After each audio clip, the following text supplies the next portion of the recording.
Welcome everyone to today's live stream, episode 24 of our Starfield gameplay series. I'm Commander Jorval, and I want to thank you for coming along on our journey today.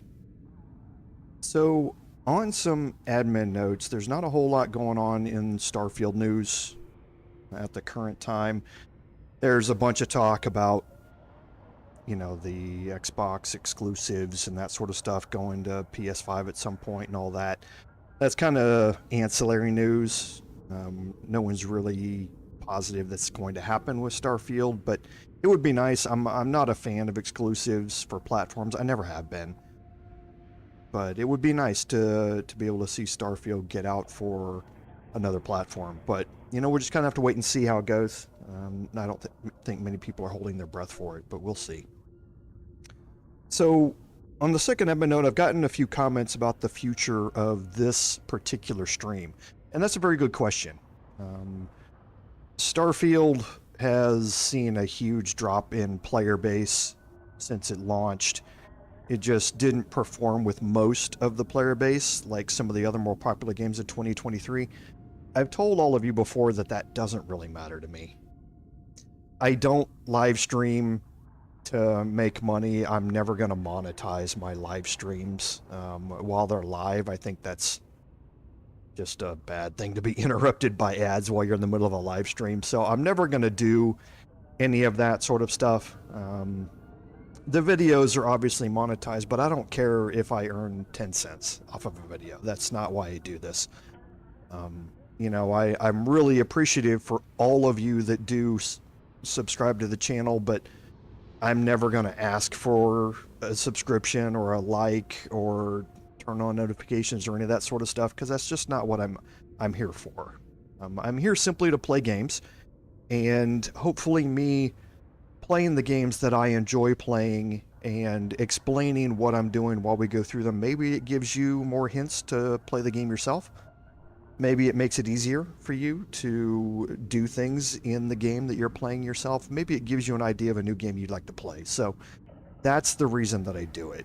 So the drop in player base for me, that doesn't matter in the slightest. What matters in the slightest is, or what does matter, is the future of what I'm going to do here. Because after a while, you get to a point where in Starfield, where you're doing a lot of the same things. And if you're just going around, as I do, from a completionist standpoint, and getting every power and getting every rare legendary item, getting all of that sort of stuff, after a while the gameplay doesn't become very engaging for you all to watch, and that is more what I'm interested in. If the people who are interested in Starfield and are coming here for that are not engaged with the gameplay anymore, then it's not serving its purpose.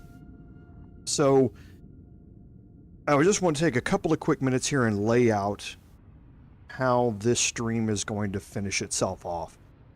So right now we're going through side quests, and I think there's enough of those to keep people interested in what's happened. What's happening. Some of them are very interesting to do. Some of them have wide-ranging consequences. Some of them don't. Some of them are very short, simple, and just a way to get quick XP and credits. But I think all of them have a value, and I think all of them are interested to go through. I do provide chapter markers for each of the individual side quests for the live stream, so if someone is looking to figure out how do I complete this, or maybe why is it bugged, and I'm explaining how that bug works in my live stream, maybe that would be helpful. So I think there's value in going through the side quests. Today, we're going to, I think, don't hold me to this because I'm always underestimating my time, but I think we're going to get through all of the Aquila City side quests today. There's not that many of them, and only one of them is really, fairly involved, a multi-part type of thing. New Atlantis, however, on Jemison, does have a lot, and there's probably at least 2 live streams worth of side quests there. And then you have missions on Sidonia, as well. And Sidonia is probably in between the amount that's on New Atlantis and what we're going to be doing today in Aquila City. So there's probably another 4, maybe 5 live streams of going through side quests with some stuff thrown in. If we finish up a side quest early and we don't want to get started on a new one, then maybe we'll quickly jump out and grab a power, or we'll quickly jump out and grab some skill books or something like that. But I'm not going to spend live streams going through and collecting every single one of the skill books. I wanted to pick up ones that were going to work with the playstyle I've chosen and the build I've chosen, but I'm not going to go through every single one of the hundreds of them out there just to document them in a live stream. After a while, like I say, that's not engaging gameplay anymore. So what's going to happen after we complete the side quests is we're going to jump back into the main storyline. I've got the powers that I want to use for now, so getting more doesn't really interest me very much. Again, more of the same. So we'll jump back into the main quest storyline, and there's probably 2 live streams worth of main quest line before we get to the Unity and New Game Plus. And I will explain how New Game Plus works. We'll go through it just to kind of see how it works, and then that will be the end of the live stream. So we're looking probably somewhere in the 7, maybe 8 more live streams before we are finished with Starfield. I'm not going to open up another one going through New Game Plus, going through the same things, just a same song, different verse type of thing. You can all feel free to explore that on your own, or not if you're not interested in New Game Plus. But I will explain it, and then we will end the Starfield live stream. At that point, I'm going to make a decision about what I want to do with this time slot. I do have a full-time job. Sometimes that job takes me late during the week, and that may interfere with this, as it has done a couple of times. I try and keep that to a minimum, but sometimes things are out of my control. So during the week, a live stream, this was added in here because I had already added 2 Baldur's Gate 3 live streams on the weekend, and moving this one onto the weekend would kind of defeat the purpose of what I'm doing, trying to free up my weekends by going back to my normal streaming schedule. So we will see what I want to do with this time slot. I am playing a couple of other games, and if I decide to keep this time slot going with a new live stream, then I will put up a poll and see which of those games y'all are most interested in seeing, and we can start up a new one. If I decide that my work schedule is going to be hampering this live stream, though, and I'm going to be maybe missing one here and there, I really don't like doing that for all of you. I like to keep a consistent streaming schedule, and having one randomly get missed is not fair to all of you. So I'll make a decision, and if we're going to continue it, we'll get your input, and we'll kind of go from there. So I think that finishes up our admin notes. One last thing on that, just pay attention to the community tab, pay attention to the social media posts that I'll put up. All of my social media is listed on the About tab on the channel, and stay tuned for further announcements about all that as we go. So on a recap, at the end of last week's episode, we had gone through and finished up all of the side quests on Neon, and we had finished up by just going and grabbing a couple of new powers that were listed. Today we're going to head to Aquila City on Cheyenne, and we're going to check out the side quests there. So we're going to jump right in here, and we will pop in our ship and head out to Cheyenne. Like I said, the number of quests in Aquila City is relatively small. It's I think it's 10, maybe 9, something like that. So it shouldn't take us the entire live stream, but again, I've been wrong about that before. So we're way out here in Rana, so let's head back to Cheyenne.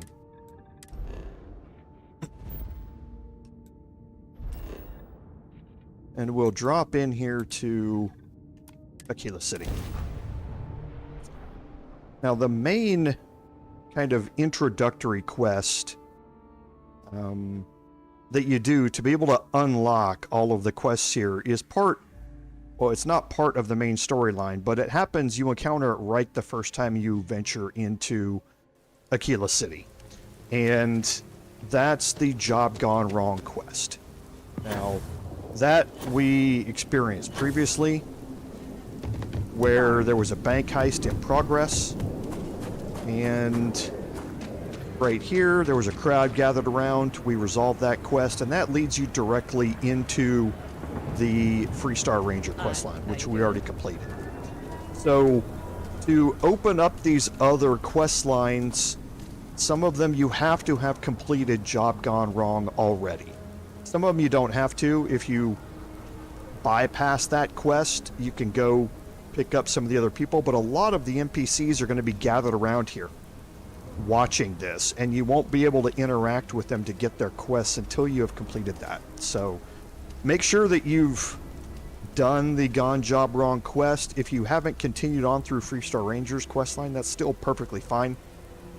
But get that one knocked out of the way just to make sure that all of these are unlocked for you. And the main one here takes place here. Okay, let's all just take a breath here. We all want to protect people from the Ashta. We're on the same side here. The hell with that. This ain't the way things are done, and that's the end of it. With due respect, I have repeatedly explained that I do not need permission. I came to you in the spirit of cooperation, but if this is the reaction... 20 years. You've done this my way, and it has always worked. Always! Why are you trying to fix something that ain't broke? Mr. Wilson, we can deal with the Ashta better, safer. We didn't turn down fire or space flight because we managed just fine until that point. I will not be talked down to like this. Okay. Miss Alpin, please don't take any further action until we've had some time to think this over. All right? We need to be smarter, better in the way we handle the Ashta. If it weren't for the walls, the whole town would be an Ashta buffet. Okay, so let's talk to Davis here and find out what this is all about. Friend, I gotta confess, I'm not much in the mood for conversation. I know, I shouldn't let that woman get up under my skin, but, well, I can't seem to help it.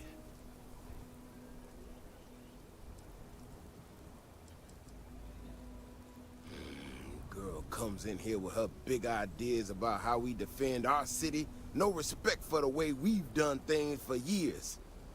No worries about the possible consequences. And expect us to thank her for making our lives more difficult. I tell you, I've never seen entitlement like that.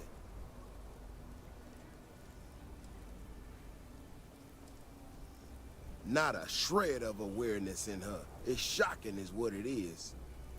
Look, this ain't New Atlantis. It ain't all flowers and chirping birds out there. These walls around us, they're here for a damn good reason. I've trained the guards here for years, again, for a damn good reason. We get it wrong, we not watching all the time, then the Ashta kill innocent people. That's the simple reality of the situation. So when someone struts into town with their untested ideas on how to do things better than those of us who dedicated our lives to protecting the city, that don't go over so well. This ain't help. This is thinking you know better than the people that have done it for years, decades even. It's just arrogance. Look, this is getting my blood pressure up talking about this so damn much. You think you can talk some sense into her? Be my guest. Otherwise, I suggest you leave defending this city to the people who spent their lives doing it. Well, Davis is obviously worked up. But, again, maybe he's got reason, maybe he doesn't. So let's go down here and talk to Keone. Well, you sure don't look like you're delivering the capacitors I'm waiting for. Something I can do for you? Correction. Mr. Wilson has a disagreement with me. I can't tell if he's just being willfully ignorant or has just entirely misunderstood my proposals. I'm not sure what you've heard, or quite frankly, why this seems to be getting around the way it is. Despite assertions to the contrary, I'm not attempting to run anyone out of a job, or open the city gates to allow Ashta to come pouring in. Nor am I in any way attempting to make a statement about the competence of the current security forces and/or apparatus in Aquila City. I hope that clears things up.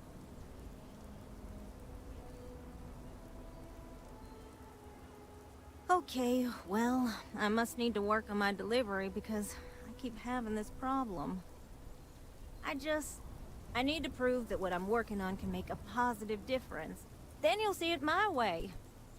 I could really use some help, in fact, just to make sure this all goes off without a hitch. Would you be willing to place some sensors for me?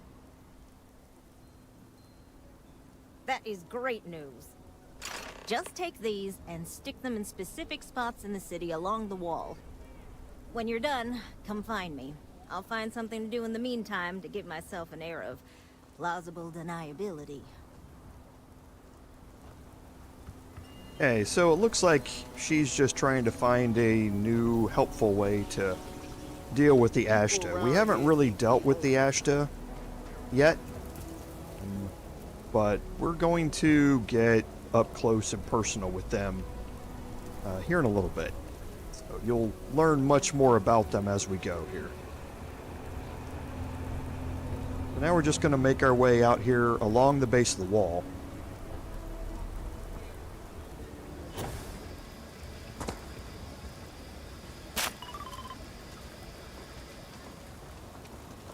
We'll just make our way around to the different locations and place all the sensors, and we should be good.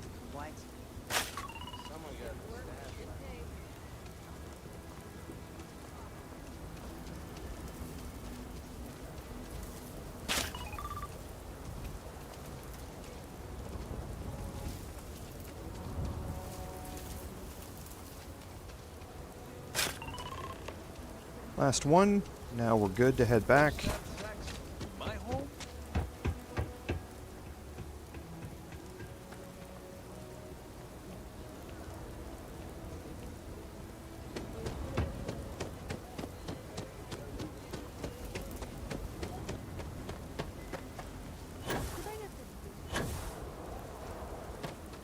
The sensors are pretty durable.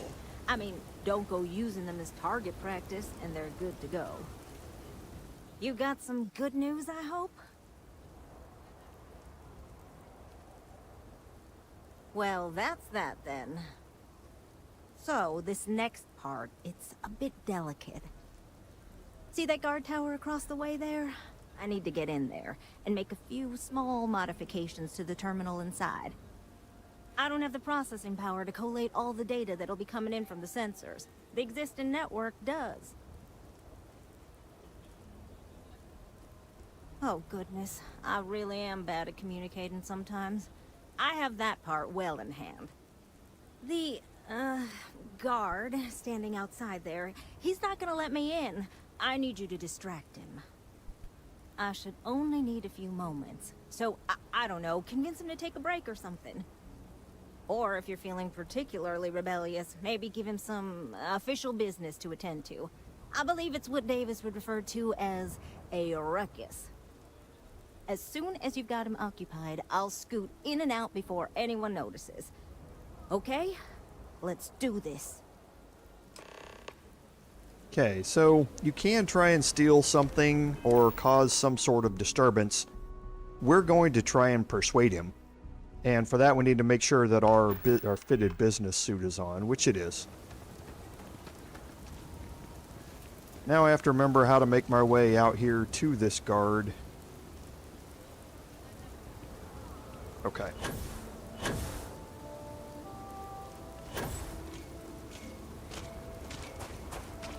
Know your type. 3 little species. Ever wonder how the Crimson Fleet seems to be everywhere? It's because they have little outposts everywhere. There were so many facilities abandoned after the colony war, the pirates used them as forward operating bases all over the settled systems. What brings you to the wall? Boredom? Because if that's what you're looking for, you've hit the jackpot. Okay, so because you have completed because I have completed the Freestar Ranger quests, I can just ask him to leave. I can persuade him as well, or you can pay him to do it. And again, like it says, you can always just steal something like that mug off the table in the background, and he'll catch you and try and take you off to prison, or you can steal something in front of him and run away, and he'll follow you away. I'm going to do the persuasion option here just because not everyone will have done the Freestar Ranger quest line yet. And I'm just supposed to take this on what? Faith? Okay, so it's not that difficult. You only need 4 points to be able to do it. I have a 5 with my manipulation skill, but if you don't have... if you haven't done the Ryujin quest line yet and you don't have the Neuroamp, this won't be available for you. But the others are all going to be green for the most part as you go through this. So it's not really that difficult a persuasion check to make. Yeah. I know exactly what you're talking about. Yes, I believe you. Just don't do anything I'll regret, okay?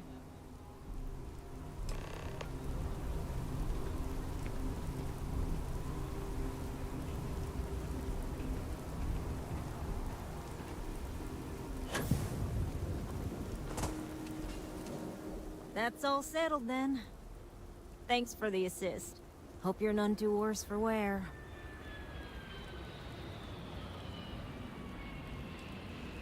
And yet, you have aided in the advancement of science. Once enough data has been collected, I'll have the proof I need to convince them, especially Davis, that my technology is useful. If you're curious, come back tomorrow. I might even have preliminary findings. Okay, so this is going to end the defensive measures quest, and it starts false positives. So now you just need to wait 24 hours in universal time.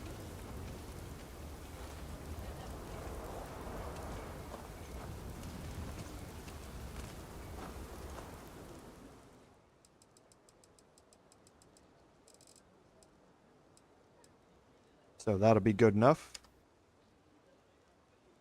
Yeah, not in local time, in universal time. Here on Aquila, it's a little bit more than 1-to-1.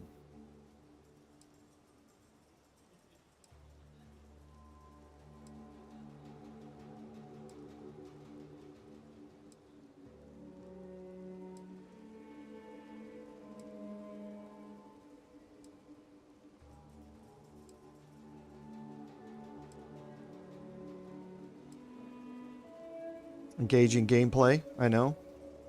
Waiting for the weight counter to tick down. I do wish there was still that that bug in this one, like there was in Skyrim, where you could hold down the button and move the slider and wait 24 hours just in 1 hour. But tested it a bunch, and no, it is definitely not here. So we've waited our 24 hours, and now we need to talk to Keone about the Ashton data. Great customer service. Just Please be careful with Mr. Wilson. I have a feeling he's just looking for an excuse with me. Oh, it's you. I got the data from the seismic sensors, and I need help. Nothing that would get you in trouble this time. Promise. Oh, thank you. It's really nice to hear that when others just don't seem to care. Remember the sensors you helped me set up around the city? Well, Davis Wilson is pretty angry about it. I suppose I should have expected that, but now no one involved with security is willing to talk to me. At all. And I really need to coordinate with them because the data I'm getting from the sensors is, well, it's off. Not what I expected at all. No, the tech is fine. I never would have put it out there if I had any reservations about that. Look, I know I screwed up here. I went behind Davis's back and did what he told me not to. I don't expect him to talk to me. But this, I'm not gonna lie, it looks an awful lot like someone has been purposely messing with the system. I can't just stroll up and accuse him of anything, but maybe someone, you I'm thinking, could just ask around, see if something is going on. I'd really appreciate it. Okay, so something's not entirely right with the sensor data.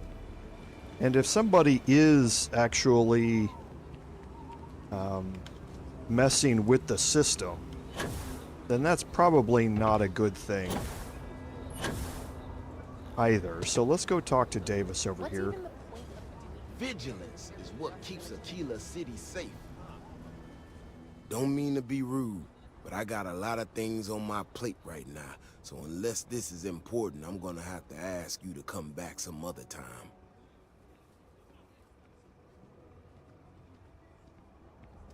Well, ain't that just about the last damn thing I need right now? Oh, is she? After going off and doing exactly what she was told not to, she's concerned now? She made my life a lot more difficult, but I don't have time to deal with that right now. I have more important things to worry about. Been tracking Ashta for a long time now, and suddenly their behavior doesn't add up. Probably not a coincidence.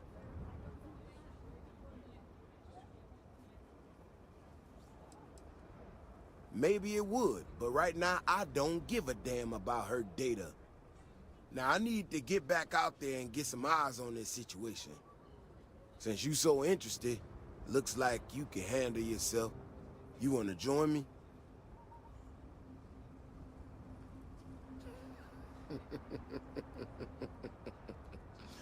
Yeah, I've heard more than a few hunters say something similar. They nearly all apologize for it later. Gear yourself up however you need to and meet me at the gate. We'll head out from there. Okay, now this one you're going to be heading out into the wilds, so to speak. And by the wilds, I mean out here outside the back gate. You can see that there are these farms out here. And there are wild Ashta out here just roaming around. But we're going to get into an encounter out here, and it is very easy, actually, for Davis to get killed during this. So before you get too far into this, I would drop a quick save just so that you're able to complete this quest line. People around here think we Sometimes own the They're encounter wrong. just goes badly Gosh, for they him. do. All right, you ready to head out there? Okay then. Just stick close to me, keep your head on a swivel, and you'll be fine. We'll be back before you know it. And maybe we'll get some answers.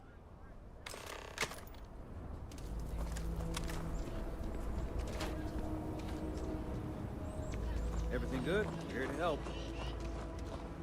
Okay, so you can drop a quick save wherever you want out here.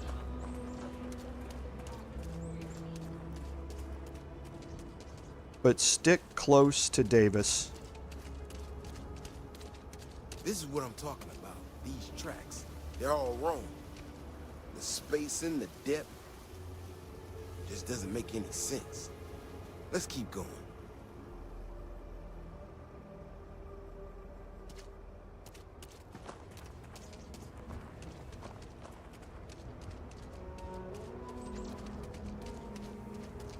And once you learn his pathing, you can actually stay in front of him, so that you will be the prime target. The Ashta are clever. They're usually predictable. These tracks don't follow any other paths I expect them to. It just doesn't add up. Looks like the tracks head this way.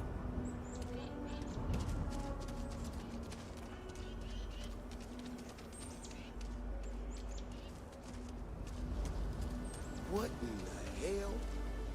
This is one of our security blocks.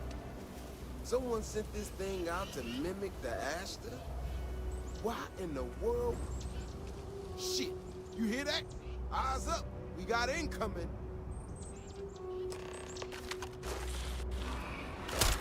We're getting some serious lag there. Stay close, stay safe. That was interesting. It was only when I zoom in and they were trying to render in.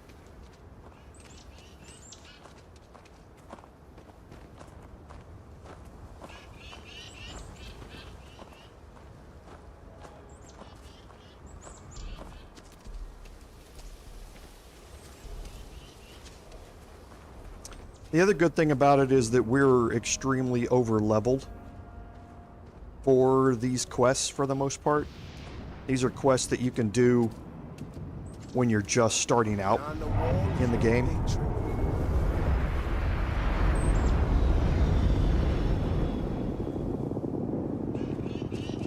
So we're going to be able to kill the Ashta pretty easily at this point. But if you're doing this at the requisite level, then try and get out there in front of him for the most part, so that the Ashta target you first instead of him. You feel him coming when you see him.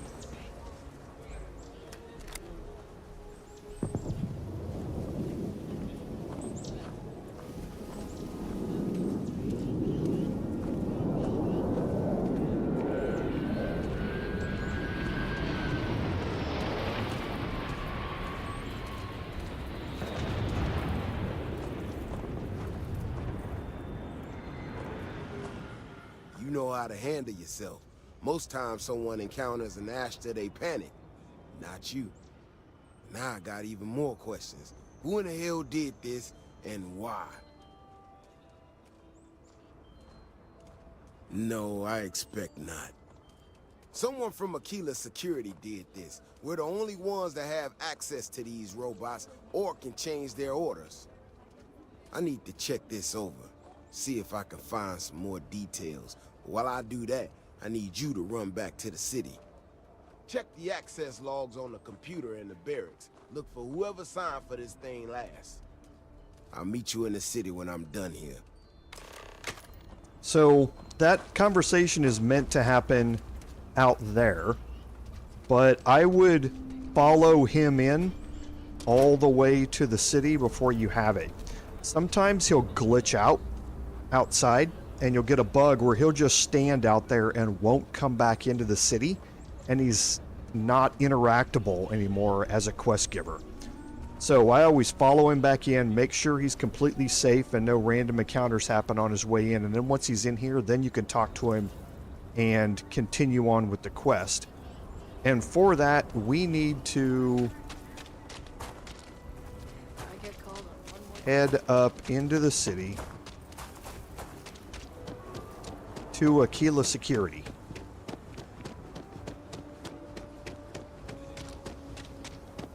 You have a nice day now.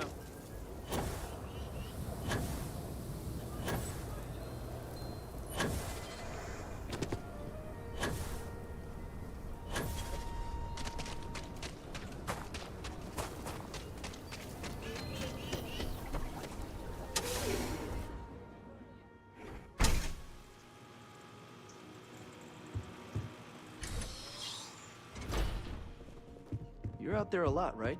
In space? Just do us all a favor and never turn into one of them. Okay, you have some patrol notes in here, but nothing serious. Little Miss Emily caught an actual pickpocket. We're going to deal more with Emily here in a little bit. But here are the access logs. Nothing here in the equipment checkout that you need. It's under robot updates that you need. So we're going to go talk to Bailey Kirkland here about this. Spacers. Scum of the galaxy. Robbing, stealing, killing. Even the crimson.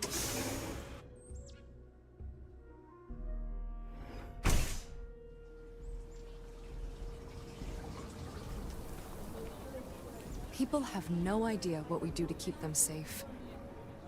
Oh, hey there. Back already. Davis said something about you going on patrol with him? He's... he's all right, isn't he? Nothing, bad happened out there. Damn it! I thought I deleted those. Look, people getting hurt was never part of it. Davis has just been so stressed over this whole thing with that woman and her sensors, and it's been affecting him on the job. The damn robot was just supposed to stomp around, mess up her data, and then come back. I didn't know it would rile up the Ashta so much, and it wasn't supposed to break down.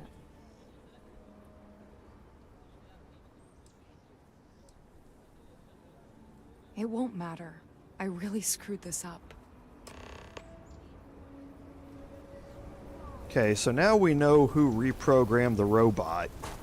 Wasn't necessarily something done maliciously, but unintended bad consequences still have to be dealt with. So now we're going to go over here and talk to Davis.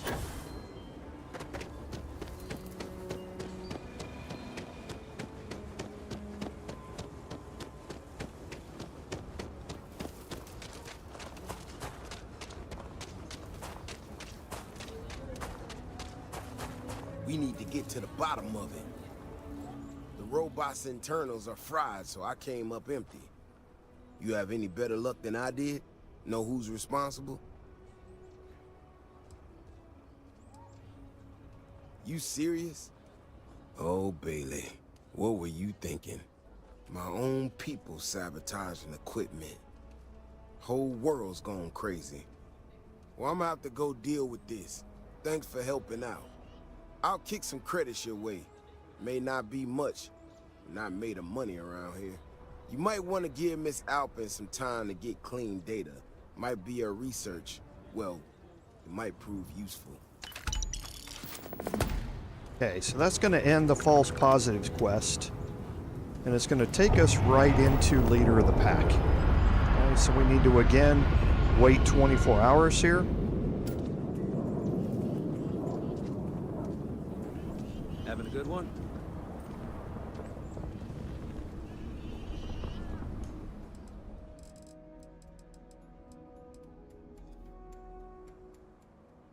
And again, universal time, not local time, so it goes a little bit faster. Yeah, what I was talking about from Skyrim is you used to be able to use your mouse and you'd click out here for 24 local hours and you'd hold your mouse button down. Then you would hit the E key to start the wait, and you would drag your mouse, still holding the mouse button down, all the way back down to 1 hour and let the mouse button go. And it would complete all 24 hours in just 1 hour. It was a really nice, convenient way. It was obviously unintended, but it was a nice, convenient, easy way to rest very quickly. Well, let me tell you, But yeah, that was one of the things that was mentioned very early on in the various forums after it was released, how that unintended consequences no longer in the game, and everybody was a little bit perturbed about it. be careful if you run into those ecliptic jerks. They fly around like they own the setting systems. Hey, Mr. Posey, welcome to the stream. Oh boy, before we talk to Keone here again, I'll answer your question, and I think my opinion is the same as most other players when it comes to Bethesda. If you've played Bethesda's games for a while, meaning you're familiar with Skyrim, you're familiar with the other games in that series, if you are familiar with Fallout and the various games in that series, you know how Bethesda works. Their games are very world heavy. They are very quest oriented, and I personally didn't expect anything different out of Starfield. I expected it to be Skyrim set in space, and I think a lot of people maybe had it built up to be probably a little more than it was ever going to be. as far as Bethesda addressing the issues in the game, they have addressed the issues the same way that Bethesda has always addressed issues throughout the history of their games. The modding community has always been very, very robust for Bethesda games. And whatever fixes, glitches, bugs, graphic enhancements, quality of life issues that Bethesda does not add into their game, the modding community takes upon themselves to add into the game. And then at some point Bethesda releases a major patch which addresses some of them, and some of those mods are no longer needed and that sort of stuff. Do I think it's a great way for a developer to handle things? No, obviously I don't. I need to be smarter. And being Better spoiled the way with we handle the how Ash stuff. responsive Larian is with Baldur's Gate 3 is both fair and unfair. Bethesda's not going to change how they do everything. It's going to always be the same. And expecting it to be it or any game to be the same as what you get out of Baldur's 3 is unfair. However, it's a fair criticism of Bethesda that they aren't. You just can't expect them to be. So I expect that this is going to go along the same path as Skyrim, until it gets to a point where either they're not able to maintain any player base at all, or the game just financially is not able to support itself anymore. And so I expect that we're going to be having the things that are really going to kick in once the creation kit comes out and modders really get into it, and then you start having the in-game transactions, so to speak, to add up adding cosmetic stuff and quests and things like that, and we'll just kind of see how it goes. But yeah, they deserve a lot of criticism for how they do things, and it's fair to offer that criticism, but I think it's unfair to expect anything else out of them other than what they've always done in the past. So I hope that answers the question. The way we handle So we're gonna go talk to Keone here. So we have to be prepared. Hey, how have you been? Staying out of trouble?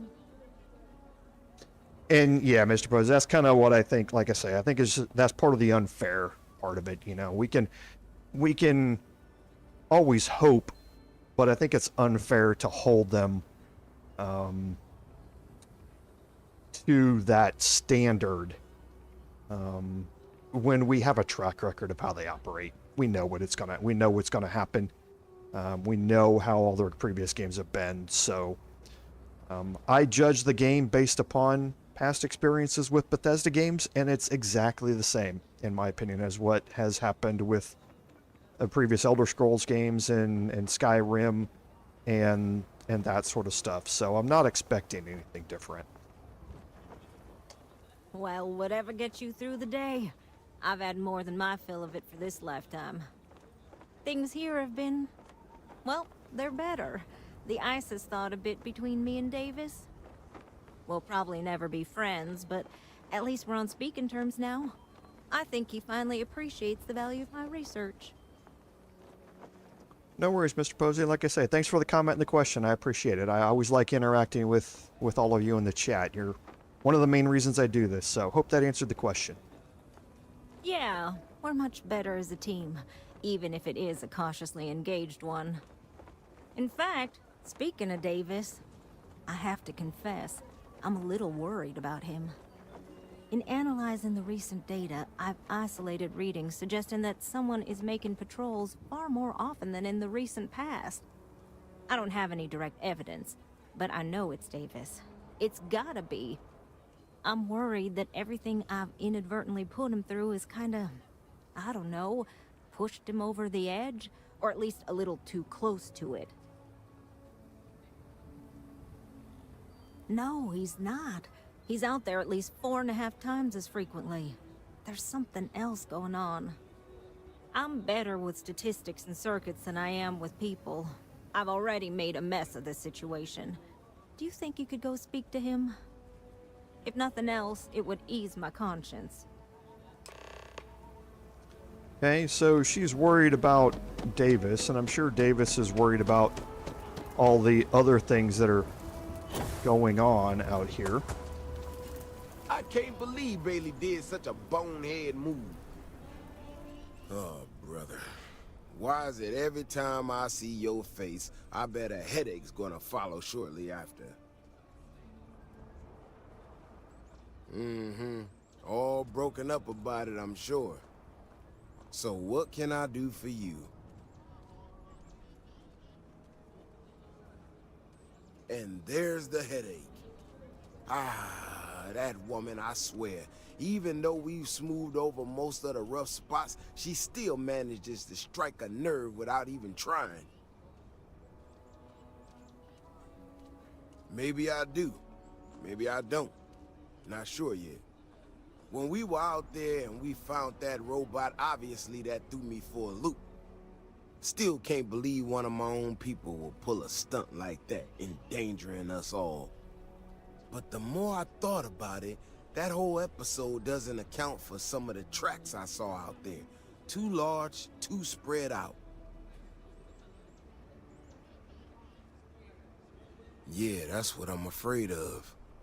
If there's a bigger Ashta out there, something meaner than what we've seen so far, I have to know.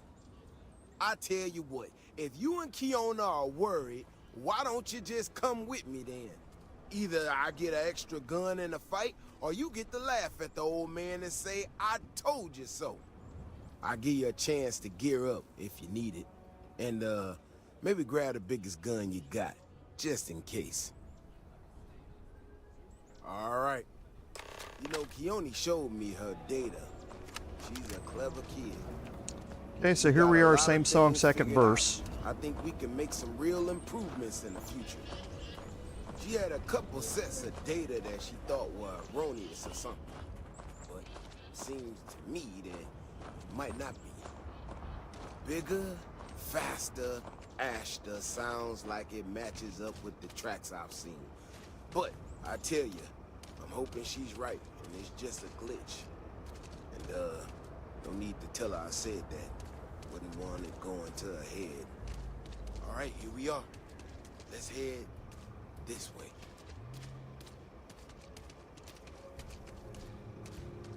I remember a story from the first time I was here on Aquila. I had totally forgotten about it till recently. Every so often we get independent types who think that they can succeed where everyone else has failed. Some of them stride off into the wilderness, certain that they're going to make more credits than anyone in history. Mining, botany stuff, whatever. Warnings just don't get through to them. Most of them don't come back. But this one time miner from some corporation or other, he drags himself back into the city bloody and half dead. Claimed he seen an Ashta big as a house out there. The older guys all said he was delirious. And me, well, I was new as anything to just listen to him. Now, though, I'm wondering if maybe it wasn't just blood loss and heat stroke. Maybe he really did see something. Maybe I should have come out here a long time ago. Shit, that's gotta be it! No matter what happens, you make it back to the city and tell them about this. You hear me? That's one big son of a bitch! Okay, and again, make sure Davis survives is optional. If you are in between the Ashta, the Alpha Ashta and Davis, it's going to target you. But that's never a guarantee. So before you go into that, if you're not over leveled like I am, then make sure you drop a quick save. Because the Alpha Ashta can be kind of hard. I didn't think we were gonna make it through that. If you hadn't been with me, no way I'd be standing right now. You are something else, you know that? We got out alive this one time. That's good. But this ain't gonna be the last time we have to deal with this. Now that we know these things are out here, we need to track them and keep them out of populated areas. And that plan is gonna need everybody. So, I'm gonna swallow my pride a bit here and asked you to go tell Keone what we found. Let her know that her data wasn't an error and that she needs to focus on it. Oh, don't worry about me. Thanks again for saving my ass. Okay, now this one you have to have the conversation out here. He will not walk back to Aquila City on his own, but you've seen that there are wandering Ashta out here. So it's always best just to follow Davis back. Once you have this conversation, make sure he gets back okay. He is carrying a Grendel and he can fight, but against a swarm of Ashta, he's not gonna fare very well. So I always escort him back just to be on the safe side.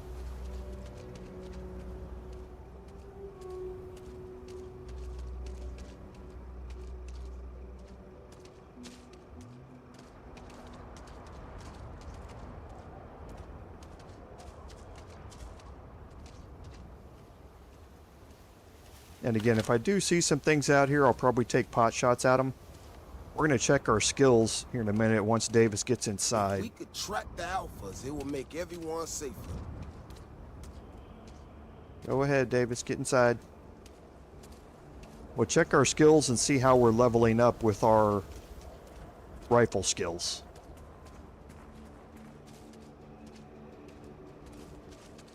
And I remember my personal playthrough, I got ambushed right about here by a group that came through here. So that was a reload. If we didn't have proof, nobody would believe us about the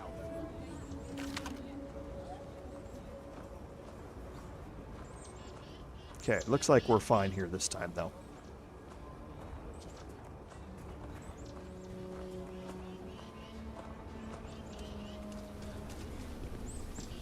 And it doesn't matter how many times you close that door, it always ends up opening up again. Let's check our skills here. See where we are in our level up. So, marksmanship, rapid reloading, sharpshooting. So yeah, we still need quite a few more critical hits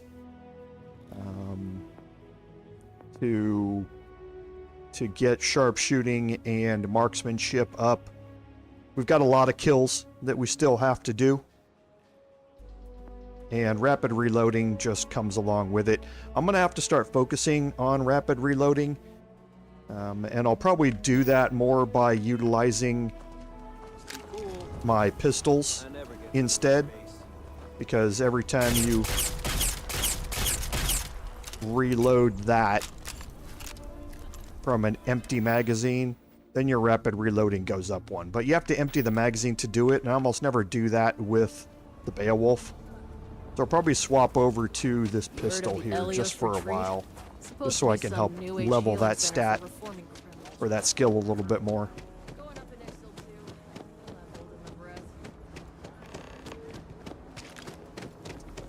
And again, you're going to pick up a lot of these side quests just by walking around and overhearing conversations. Davis should be more careful. The data shows the Ashta are more active. So, what happened? So, I was right? My data was accurate? I can't believe I second-guessed it. You know, I was really hitting a point where I was starting to think maybe this was all a mistake. That I stuck my nose into something I shouldn't have. Davis was so certain they had everything under control that they didn't want or need my help. But they did, didn't they? Don't worry. I am sufficiently humbled. Well, for now. I need to get to work on this immediately. But while I've been sitting around, I whipped up a little something for you. I thought it was funny. Now that I'm giving it to you, I'm hoping it's not in really poor taste. Anyway, thank you. Again. Okay, so that ends Leader of the Pack, and that gives you the Despondent Assassin. Whoops. So the Despondent Assassin is one of the better starting out rifles that you're going to get. Now, it's going to be leveled depending upon when you get it. So if you're doing this early on, it's obviously not going to be as powerful as what you're seeing here, but it's still going to be very good. And that's because Hitman, when you are aiming down the sight, you're going to get a 15% damage boost, which is huge. And then anti-personnel, a plus 10% damage against humans, is also a really good perk. These two perks are two of the best that you can get for your long-range sniper build, like what I have.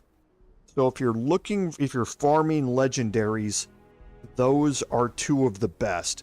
The third one has got demoralizing, which is okay. It makes enemies run away, like fear, if you, for a very small percent chance. And I think it's 2.5%. I need to go look again and make sure. It's been a while since I've looked at it. But if you can get a damage over time trait here, such as incendiary or poisoning or something like that, then that is the meta, so to speak, that you're looking for in your long range rifles. So Hitman, anti-personnel, both very good, and then something damage over time in that first slot is probably the best that you're looking for. But the Despondent Assassin, very, very good starting out. It's going to be one of the first legendaries that you end up with if you come here as a level progression, and you're level 5 to 10, something like that. It's going to be, this rifle carried me through quite a bit when I started out. Okay, so that ends this section of quest here. The next one that we're going to do is down here near the main square, I think. And again, it's been a long time since I've done any of these, so in my personal playthrough, so if I don't remember where exactly they are, you'll just have to be patient with me.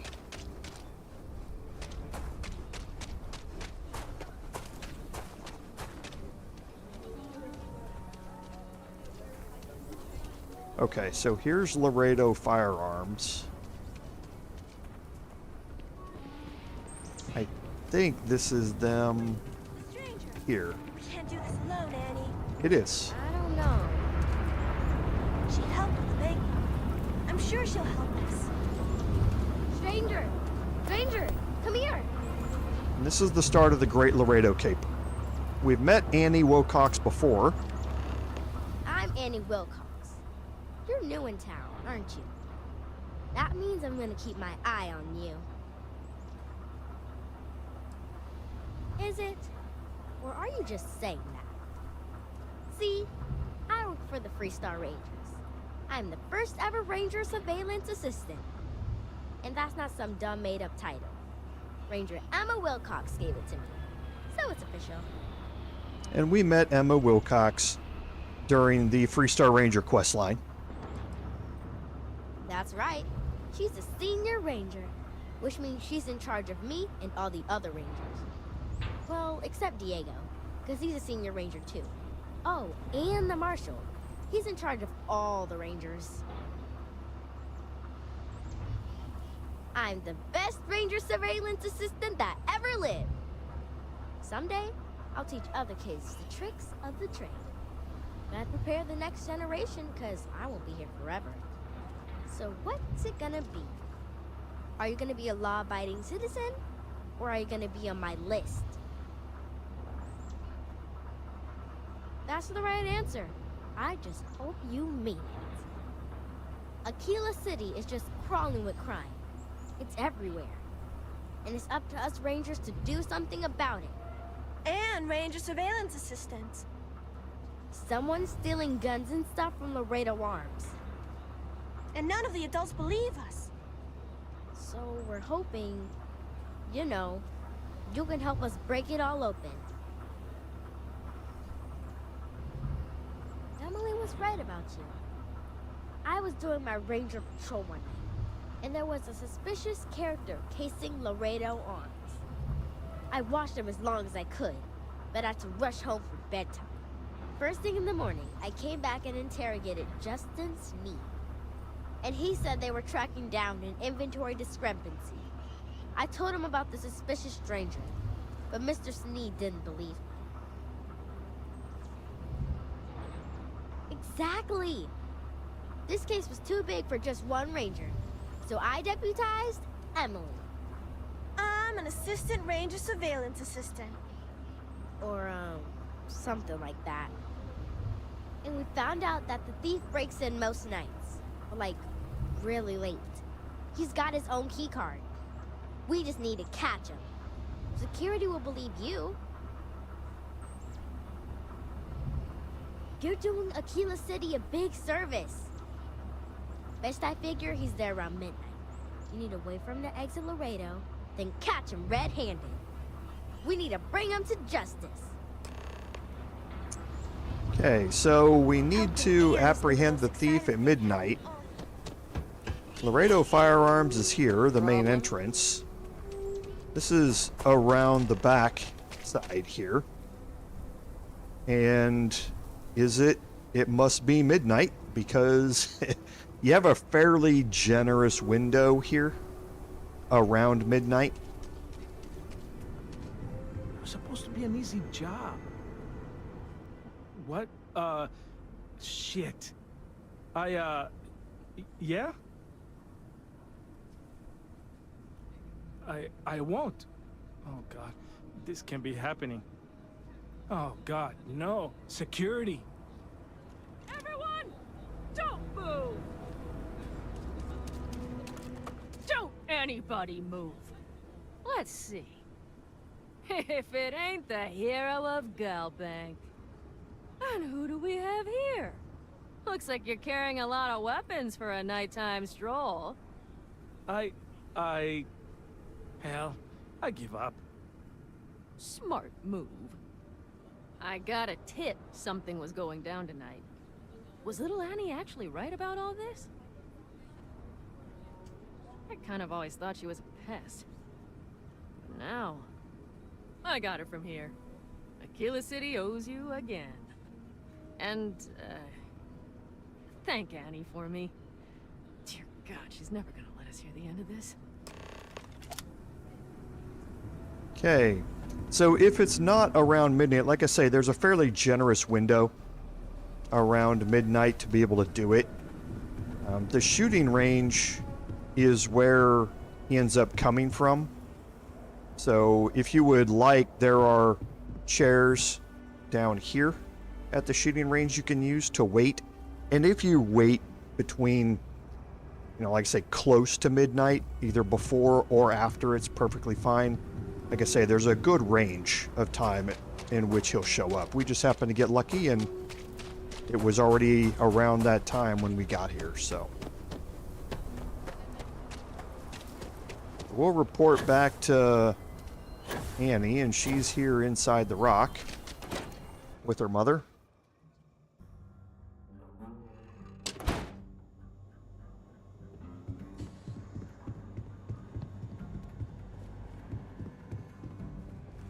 Just let me drink in peace.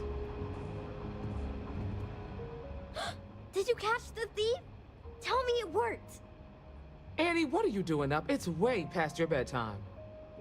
Mom, I have to know. You got him right? Right? I knew it! Annie L. Wilcox, what did you do? I told you about it. You know the Laredo robberies? Well, we caught the thief. Wait, so that's real? Of course, Mom. I told you. She's telling the truth.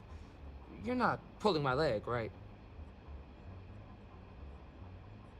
Oh, boy. Annie, we'll talk more about this later. But I'm proud of you. But you've got to be careful. Yes, Mom. I'm gonna be the best ranger surveillance assistant ever. Thank you for helping my girl and anything else involved. Take this. Lord preserve me. I hope the rangers win. Okay, and stuff, your credit but I number really can't is talk leveled. The higher level you are, the more credits you're going to get.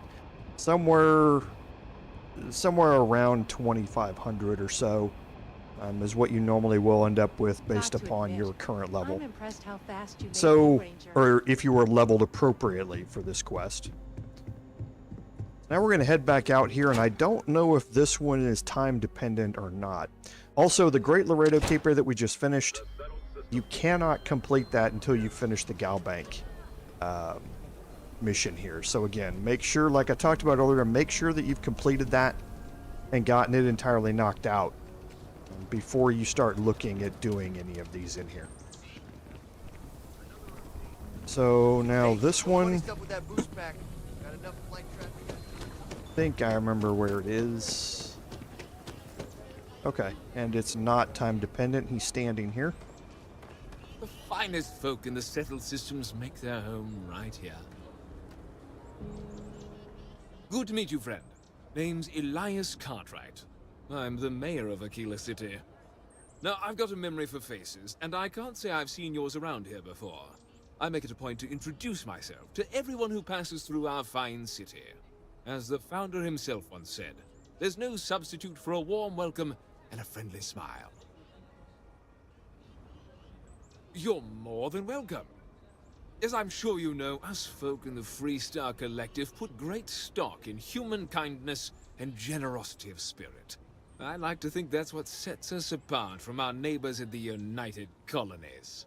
We don't rely on machines or bureaucracy. We rely on each other. I won't pry about what brought you here. That's all of your business and none of mine. However, I'd be more than happy to give you the scoop about the core and Midtown.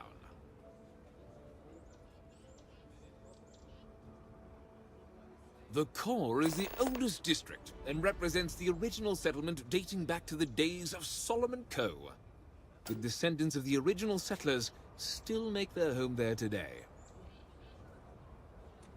Okay, so as soon as you select any conversation item with Elias, you'll see the quest pop up in the upper left-hand corner. Last Will and Testament is the quest that we're going to do. And to start that, you need to ask him about Frank Langston and his problem.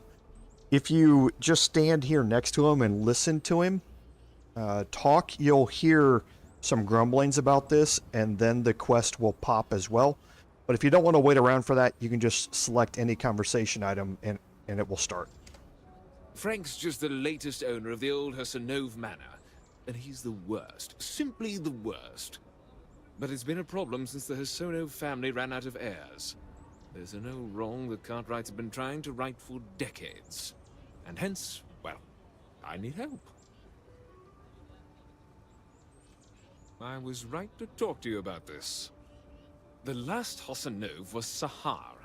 Sad tale there. By all accounts, when she lost her last grandchild around 40 years ago, well, it broke her. She packed up and just plain left the estate. Built some farm far from Aquila City and the protection of its walls. It didn't take long before the Ashta overran the farm, and just like that, no more Hassanoves. A lot of folks thought the same. So I need someone to go to the old Sahar farm, brave the Ashta, and see if she left a will. I swear I'll honor her wishes. Aquila owes her family that much.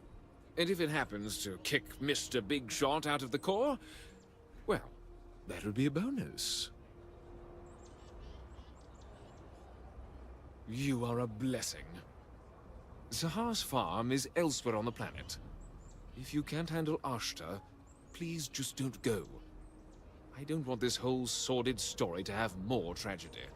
Be careful, and look out for yourself. Okay, here in these early quests, not just here, but on Jemison and Sidonia as well, you're going to get a lot of warnings about that. She can letting fix you know anything, that you might even not Ashlytes. be appropriately leveled, depending upon when you got here. So it's just going to give you a little heads up. Hey, you might want to think about something else. But for now, we need to head to Sahar's farm here, because we can handle ourselves with Ashta, as we've already seen.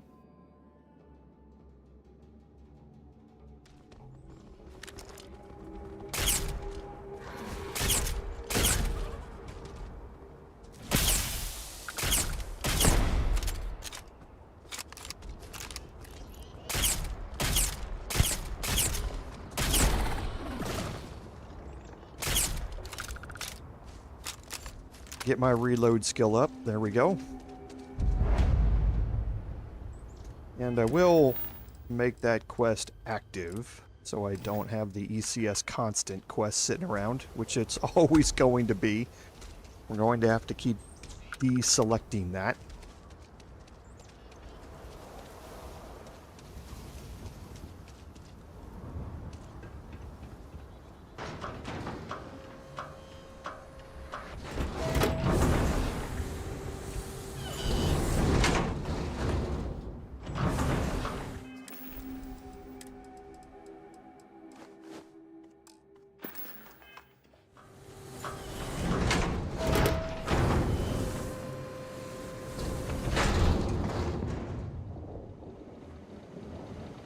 Okay, in here you do have some various things that you could loot and sell if you'd like. Again, we're not going to do a whole lot of that sort of stuff just because we simply don't need it anymore. You will find a leveled weapon in here to go along with it, normally a rare or an epic. Then you have the storage box here that has the will in it.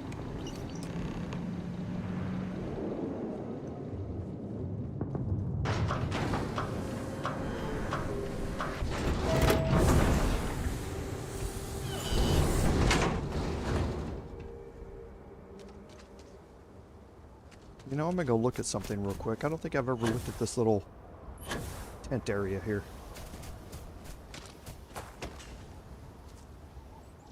Okay, nothing here.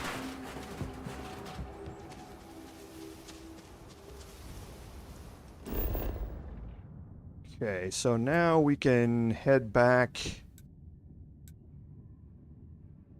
Interesting. Okay, so now we'll head back to Aquila City here.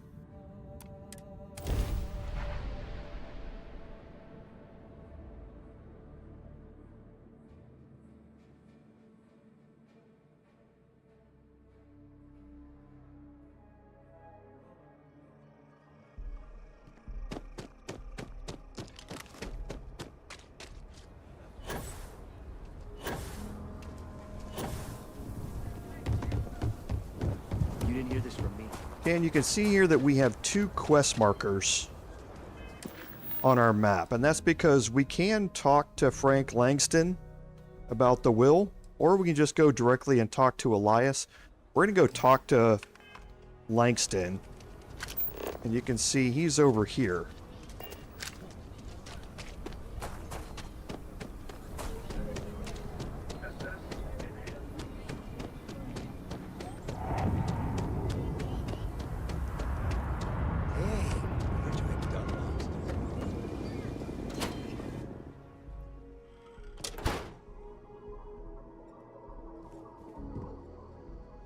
Aquila City is lucky that Hope Tech still deals with them after the reception I've gotten.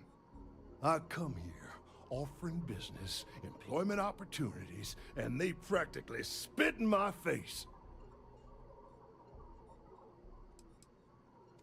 I'm a senior vice president. Cut my teeth with mineral acquisitions for some of the pricier things we need for the ships. I was really looking forward to having my own region to manage. But now... Me? I did something wrong. Let me explain. So Ron Hope assigns me to Aquila City, and I'm excited, right? Could be a plum assignment. But I need a place to sleep here, so I bought some prime real estate for me and my girl. And damn it, you'd think I plowed through a sacred burial site. Listen, I'm not the one selling some priceless historical manor. That's not on me.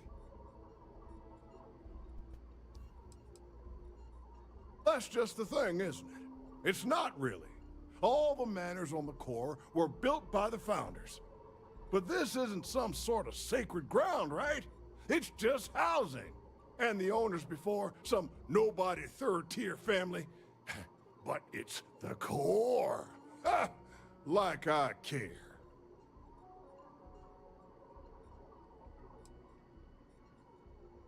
And give them the satisfaction? Ha! Never. Thanks for hearing me out. Hope you have a better day than I've had. Oh, the who? Wait. Hassanov. You mean the family that owned this manor? Oh, hell. Elias Cartwright. That man's always had it out for me.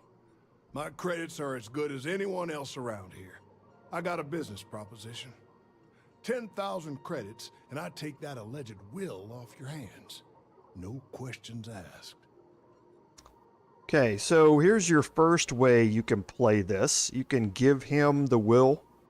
All evidence of prior ownership and that sort of stuff will go away, and you'll get a big chunk of credits out of it. Suit yourself. But there's no way Elias Cartwright or any of those other core snobs will offer you anything close. So you sold 3 pickups today? And that is definitely true.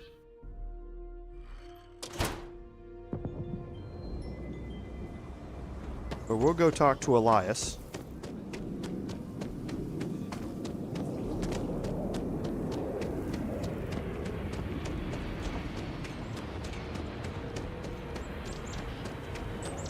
But at the end of the day, if there is a will and testament, that's what I want to see honored. Like I said, be careful. I'd rather you forget the whole Hassanov business rather than getting hurt. I wish my granddad was still with us. You got it! That's wonderful! But Blake Aldwell... Well, let me think back. There was a Blake. Might be we can track him or any surviving kin down. I'll get my lawyer on this. Frank Langston's in for a rude surprise. And we can maybe see a Hassanov return back to the core. They helped make the Freestar Collective. If they have living heirs, well, it's more than I could have hoped for. You've more than earned this. You've done the city a great service. Okay, and there you can see you get 2,500 credits for turning it in here. So, you're interested in the credits? Obviously, a much better way to get those credits than the way that we did. And that's going to end the last Will and Testament quest. Yep. So now we're going to head down to the Low City.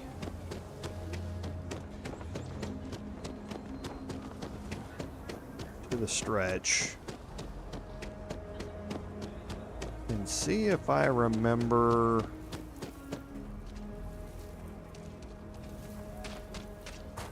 I think it's down here. Don't you worry. Yeah, I think it's down here. No, it's... Garrett's are coming in now. No, maybe it is. Like I say, it's been a long time since I've done these. So I think it's actually down the other side. Yeah. Go back the way we came and head back around to the other side over there. It is down here in the Low City area.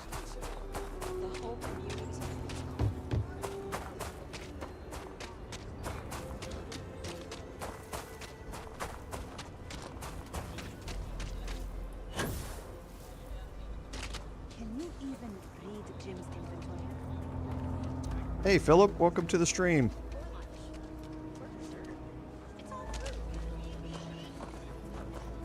think it's down here around the corner. If you're looking for a sidearm, I recommend Laredo's This is it. Firearm Factory. Built right here. There's Roland Arms if you're not a fan of Laredo. Got a moment to hear about the Low House? It means a lot to me, and to others.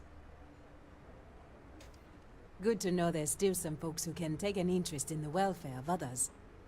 The Low House is a place where folks down on their luck can get a hot meal and a bed to sleep in.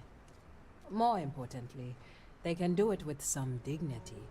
No need to beg or steal. Everything's given with no questions asked, and no favors owed. I run the place. Have for years. But to do it, I have to rely on the kindness of others. Trying to, anyway. Look, I'll be honest with you. We get a little help from some other wealthier folks in the city. But it's barely enough. It takes credits to provide for those in need. And I'm hoping you'll be willing to contribute.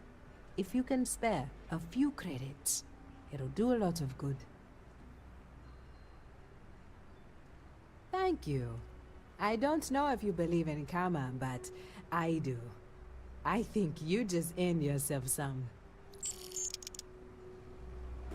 Okay. Yeah, Philip, that's like I said earlier when we were going through it on this live stream, the UC Vanguard questline is one of my favorites. It's got such an interesting turn House can only to help it the community because of generous donations. in the way it plays out. And you get some really good gear and weapons out of it as well. It's a really, really good one to play. I really enjoy it. So once you've donated to her, you can come back and you can ask if there's any other way you can help out. If you're serious, I'm drowning in work. Philbone Agricultural Systems feeds basically everyone in the stretch. Bless the Philbone brothers.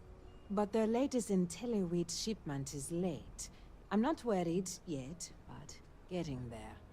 Could you ask Sarah Philbone what the holdup is, very politely? This is a huge help. If there's anything you can do to speed up the wheat delivery, please do it. I'll have more work for you when you get back. Okay, and that starts the Charity of the Wolf quest. And yeah, actually, Philip, if you're just coming back to it now, you've gotten in at a good point because there have been a lot of bug fixes to that quest line, as well as some of the others that we've had and that we've experienced here on our own in this playthrough. So, like it always is with Bethesda games, there's going to be a ton of bugs and quest glitches and blocks and stuff like that, and it just takes them a long time to get those things taken care of. Normally the modding community will step in to do those things for them for a while, so yeah, good time to be back in it when you don't have to worry about a lot of those. So here we're going to go in here and talk to the Philburns. And yeah, they have done a lot with graphics optimization on it since they started, especially with DLSS support and that sort of stuff. So it's really, that was one of the big things about it when you played, is it was on medium systems even. There was a lot of lag and rendering issues, but they've really done some good work to get that figured out. Of course, some of that really should have been done before they launched, and we talked about it during that patch that they issued about it. The modding community actually added DLSS support to the game before Bethesda did. So, again, normal Bethesda stuff. You wish the modding community didn't have to step up for them as much, but they really do. Weston needs to get his brother focused on food production instead of wasting time brewing beer. If I ran things, we wouldn't have this problem. If you're here for Weston, he's underfoot somewhere. Either here or at the factory. But please, if it's about that brewing nonsense, kindly leave. They don't need any more encouragement. Oh, sorry. My nerves are frayed. So many people coming and going for the company. Weston, that's my husband. Well, he's never been what I'd call a dreamer or a visionary. He's a practical man, good with ledgers and numbers. His brother Henry's the creative one, but he seems to have lost interest in growing the company, and now all he wants to do is brew beer. Filburn Agricultural Systems could provide the whole of the settled systems with food, not just Aquila City. Seems those two are content to think small. Well, I wish you were the one I had to convince. Well, you didn't come here to hear me natter on. Anything else? I know, we're late. It's been this whole frustrating episode. Short version, the farming equipment outside the walls needs to be manually rebooted. But the guards aren't going to be able to send people to fix it for days. We're committed to helping the unfortunates on the stretch, but the Ashta are just too dangerous for us to send someone. You would do that? If you get it rebooted, I'll get the harvest going ASAP. We can get the wheat to Amira quick. I'll talk with my husband, but I'm sure we could arrange payment. You'd be helping our business too, after all. Just be careful. Ashta are very dangerous. Okay, so Sarah Filburn here, actually, we learned a little bit about her husband and the company and the beer episode. Coming back to her, doing Charity of the Wolf here is going to introduce you to her. And then you're going to come back to her when you finish Charity of the Wolf, and you can start on the next side quest. So starting Charity of the Wolf first is going to let you always know where Sarah is because of the quest marker. So always a good thing to do Charity of the Wolf first, and then come back and start the next quest line, which will have to do with her company and the whole beer thing that they were talking about. So now we need to get outside and head over to the farm that's out there, and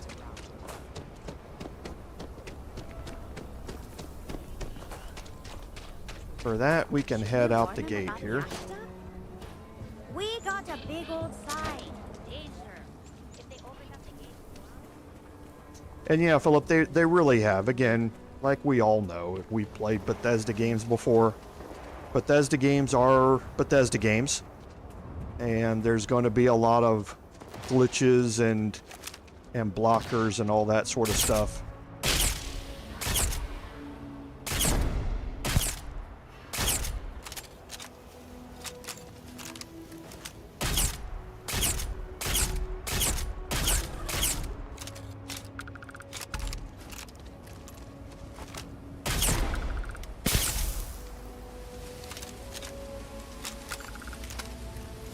But hopefully they get around to it, and for the most part they do. However, you know, Skyrim, the unofficial patch, was put out by modders to address a lot of those issues, and it was the unofficial patch literally for years until they released the anniversary edition, which included a bunch of that stuff.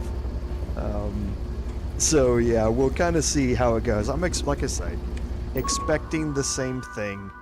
Always am. Expecting anything different, we can always hope, but in reality, it just is what it is. So I don't hold it against them that they are what they are. I wish they would do better, but again, I don't hold it against them that they don't. So. Yeah, exactly. Yeah, unofficial patch was the only way to play through Skyrim for years because of all the quest blockers. So yeah, and once the creation kit, I do know that they have released information saying that they're working on the creation kit, and it's to be released here in the first quarter. So I'm expecting that's going to, again, start bumping up the modding community even more than it already is. And we should really start seeing some brand new content come out. Because the modding community for Bethesda games is honestly what keeps them going. It's what gets people past all the frustrations about the game when it's put out and not updated or not kept track of. So, really looking forward to getting the creation kit out and seeing what the modders can do with all that. If we don't get that wheat shipment soon, that is good news. What was the holdup anyway? Oh, that makes sense. Aren't they outside the walls? Wait, you went outside the walls, didn't you? Please, don't risk yourself like that.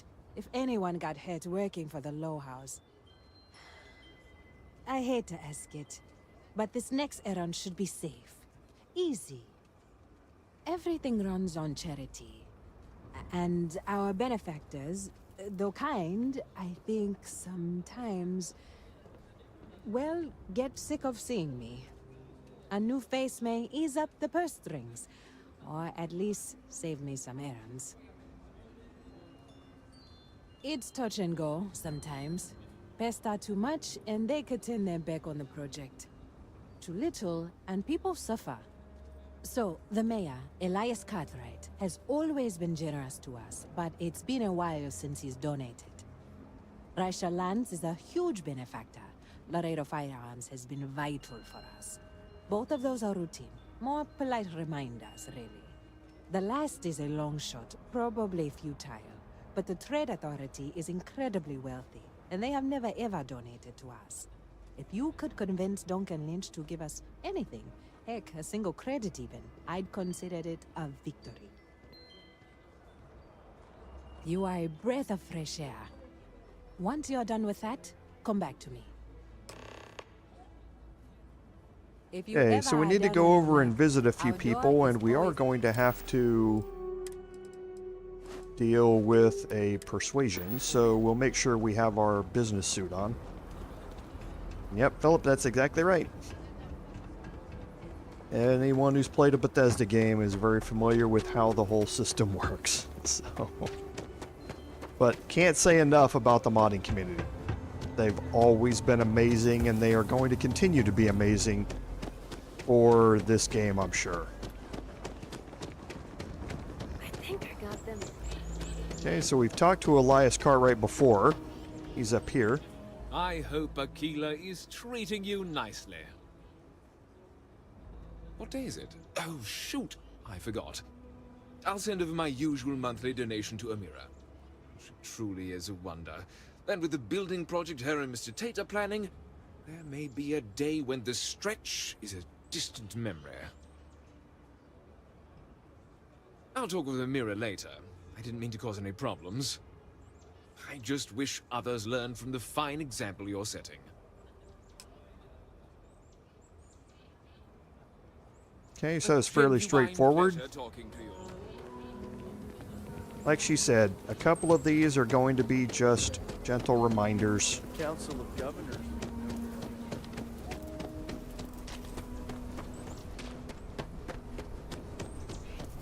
Okay, we're going to save the Trade Authority for last. Go down here and talk to Laredo Firearms. There's not enough to do around here. I think you'll find that we carry fine weapons of all kinds here. Oh. So Amira has some help? Good. She's going to work herself into an early grave if she's not careful. Laredo Firearms prides itself in helping out all the residents of Aquila City. I'll send Justin over to deliver our monthly donation.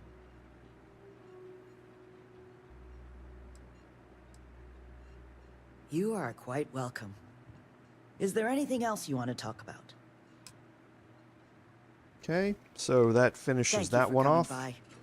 Now we can go talk to the Trade Authority.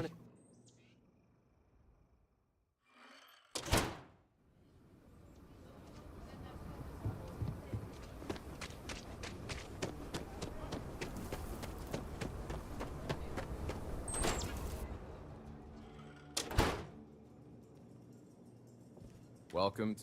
The Trade Authority looks to partner with local governments to find mutually beneficial arrangements. The Trade Authority has a firm policy of not getting involved in internal matters. We're neutral in all affairs of the governments of the Freestar Collective and the United Colonies.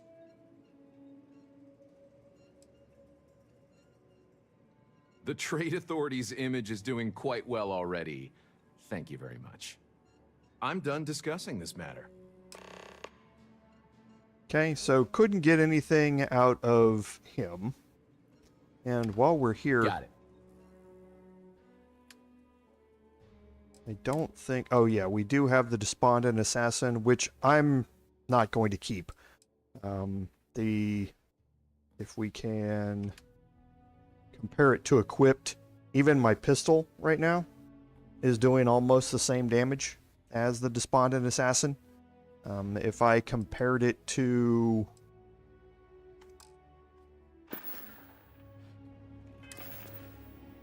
Oops. Here's my Beowulf.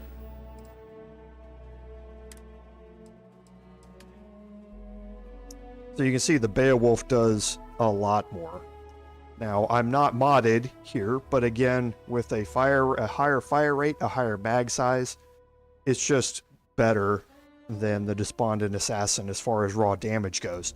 It does have the Hitman perk, which is good. It does not have anti-personnel or demoralizing, but again, I haven't been farming for a Beowulf, a legendary Beowulf either. So I think at this point we're going to stick with what we are. Do you have business? Might as well just sell off a few will things that catch we your might eye. have in our inventory while we're here. There's always a good amount of credits available from them.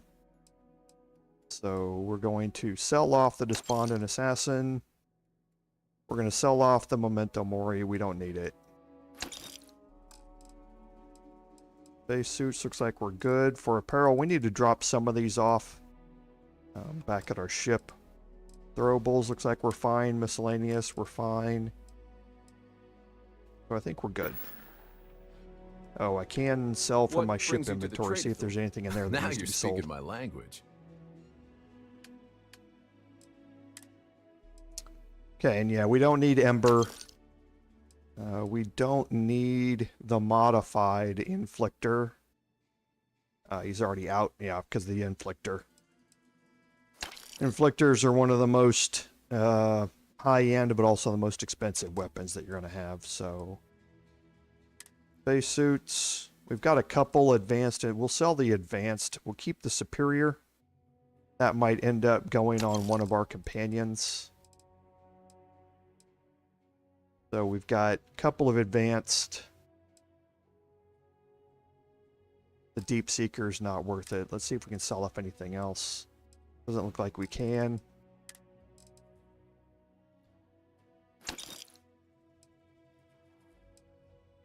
Okay, so we've already got a better shielded lab outfit back at our crafting and research area, so we don't need this one. These I'm going to save.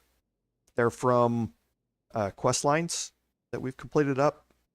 So I'm going to probably at some point move those over to my apartment and store them on mannequins. Don't need incendiary grenades, don't need particle grenades, and I don't care if I give him a little bit there. So I think that'll be good.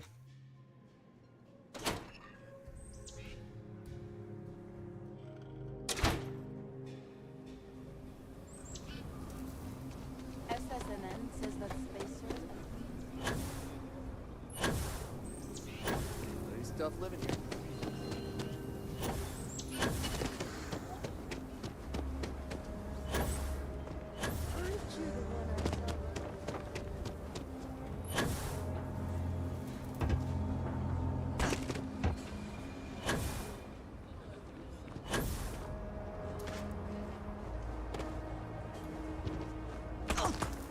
The Cartwrights have been... Don't let Raisha fool you. She built and owns a powerful corporation. Not that you would know it. Elias and Raisha both sent their donations. Thank you. No word from the Trade Authority. I'm sorry I even asked. I like to believe everyone is capable of empathy and compassion, but people like Duncan test my faith. Some days are easier than others. For example, because of you today is one of the days which gives me strength instead of sapping it. Sarah Philborn gave me these credits to give to you for your help with the farm. You more than deserve it. We don't need the credits, obviously. Those credits are from the grateful Philborns, not me. And I wouldn't take a single one. You've earned it. I have one more thing for you to do, but I hope it's more of a reward. This is part of the Intellowit harvest. I'd like you to deliver it to Simone Jansen and her family. I want you to see the fruits of your labors. Okay. We're going to deliver this wheat down here, and this is also going to lead us into another quest option. I was so scared. Amira said to expect you. This wheat ensures my family won't go to bed hungry. I genuinely don't know what my family would do without Amira. And you have no idea how much it means. Over here in Aquila, it's humbling to see regular people just looking after us. On behalf of my family, of my daughter, bless you. Okay, and that's going to end the Charity of the Wolf.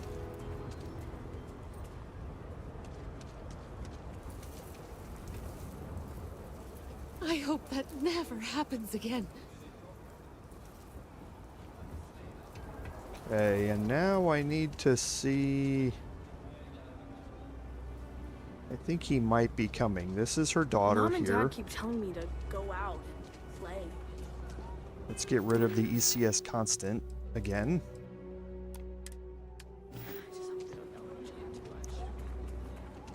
It's been a while since I've seen him. I ain't one of those who needs a lot of money or possessions to feel good about my life.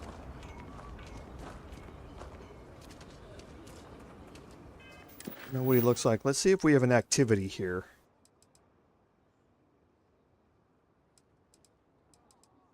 Doesn't look like we do. We can pick up this quest just by walking around a guard. And Hopefully, you're not some UC drone. listening and see what they have, and sometimes the quest will pop up. I dream about one day having my own plot of land. It's the simple things that bring joy. We're going to come back to that here in a little bit. Okay, so let's head up. Maybe we'll pick it up while we're passing guards. Kill for a cup of coffee right about now.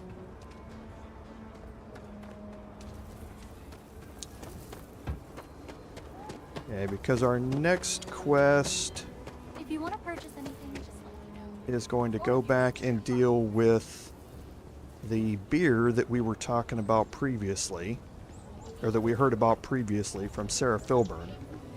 And on the other side over here of the rock.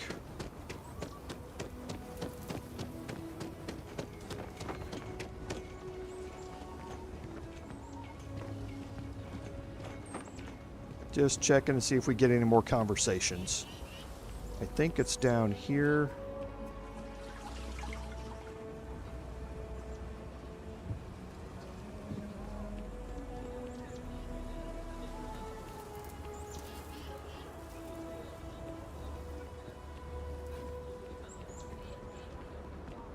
Oh, looks like we got another off-world.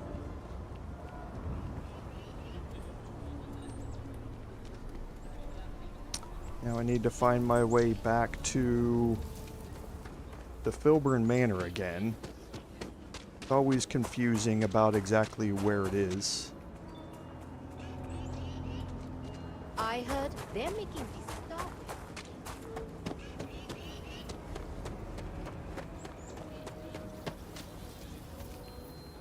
This is the recreation field.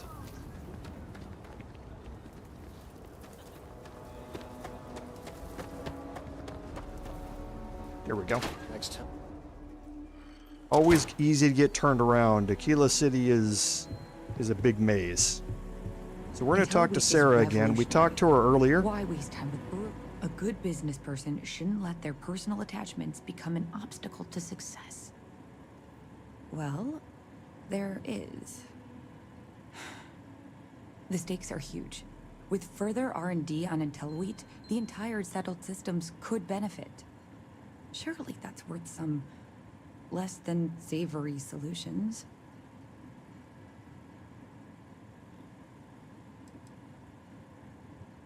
That's reasonable. Henry's pet project is tied to market perception. His beer, annoyingly, is really good.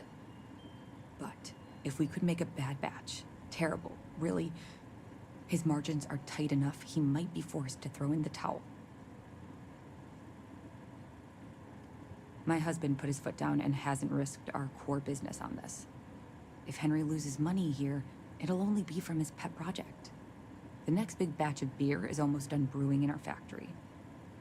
You just need to find a way to break in without getting caught by the guard and tamper with it somehow.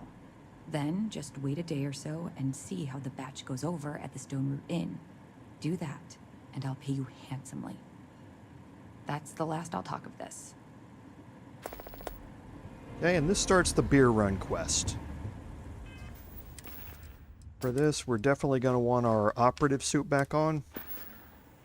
And yes, Philip, they have already confirmed that they're going to be adding city maps into the next patch. We're all interested to see how that's going to work. There's a mod out right now that adds kind of like directory signposts that you can walk up to and like look at on a wall or standing up somewhere, and you can see how the city's laid out and see where you are and where you need to go. We're all kind of anxious to see how they're implementing it and what they're going to do, but they have said that they're going to be adding city maps in the next patch, so should be something good to look forward to there.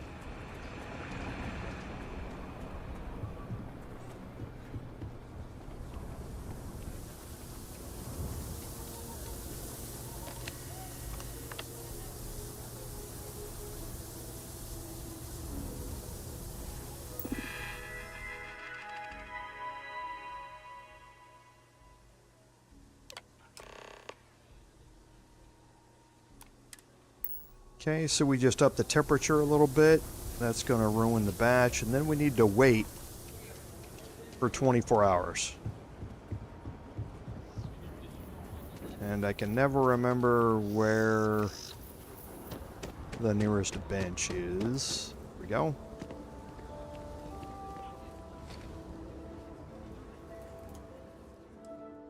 And again, 24 hours universal time. And while this is counting down, I'm going to step away for just a quick second.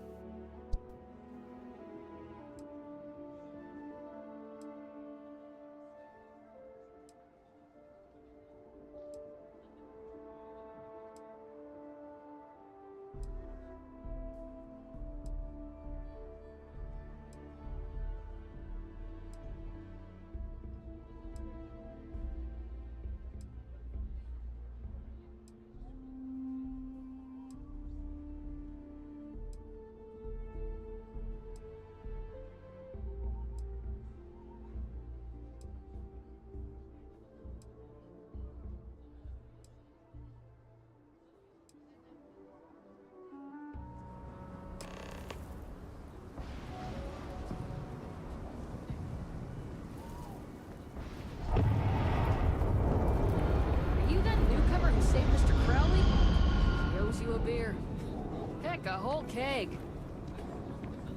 Okay, sorry about that, I'm back.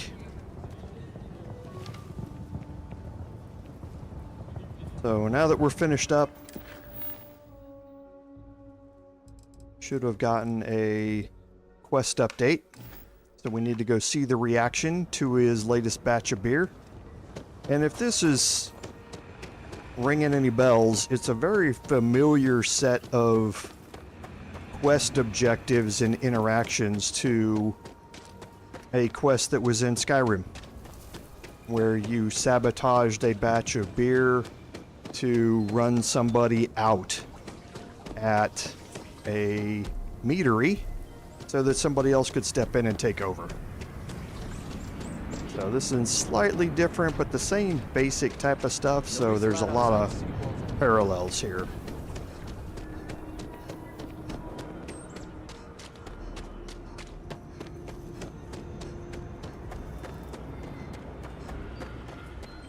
We need to be... Oh, I'm sorry. We'll go. We'll go. Just need to find a time. Kate, hold up!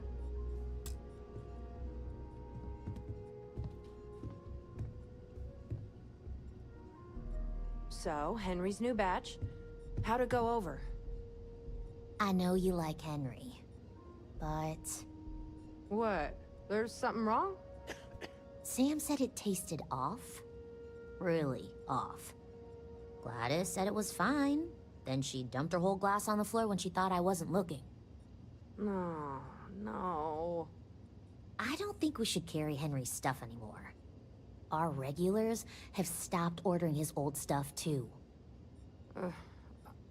I'll break the news to Henry. Okay, so now we'll go talk to Sarah Filburn again. Just let And me... that's exactly right, Philip. It was on the Thieves Guild quest line, where you were trying to get rid of some competition. Ecologies are living things. They move, they change. The way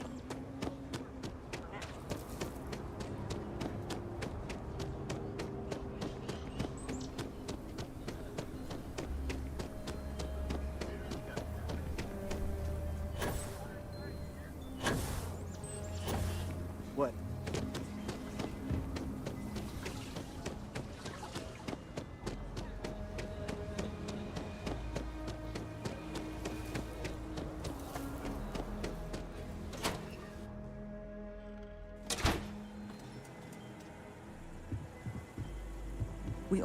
It's true. My husband runs one of the most successful businesses in the Freestar Collective. But I still think we can do better. Something happened to Henry's beer? That's terrible. So terrible. But I'm sure I know nothing about it. Here's some credits for delivering the news. I expect that's the last I'll be seeing of you. Okay, so that will end the beer run.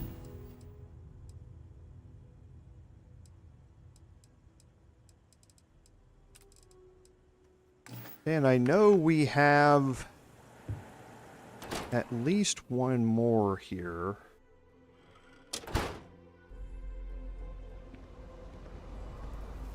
And I need to figure out the best way to go about... Listen, no offense, but I'm swamped. ...finding that.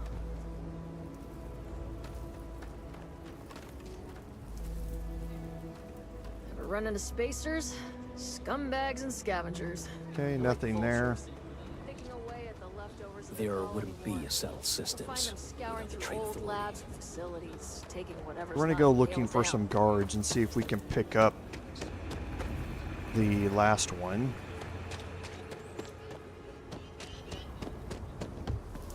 Yeah?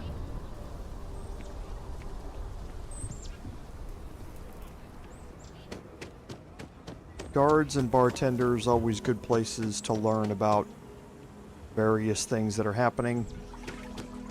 And I know we have two more still down in the stretch. Just one quiet day. Not too much to ask for. And we may head back down into the stretch. Not sure if those Varun zealots live in space, or got separated from their home planet, or what. And wander around a little bit.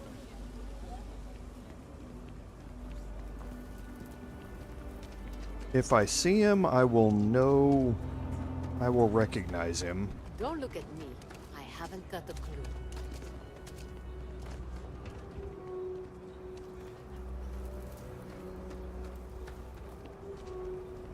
There's another guard. Nothing.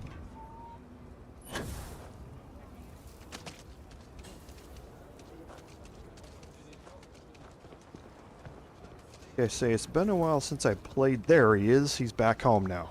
He was out wandering around somewhere, and I didn't know his schedule, but you're looking for Marco here. Native Freestar folk.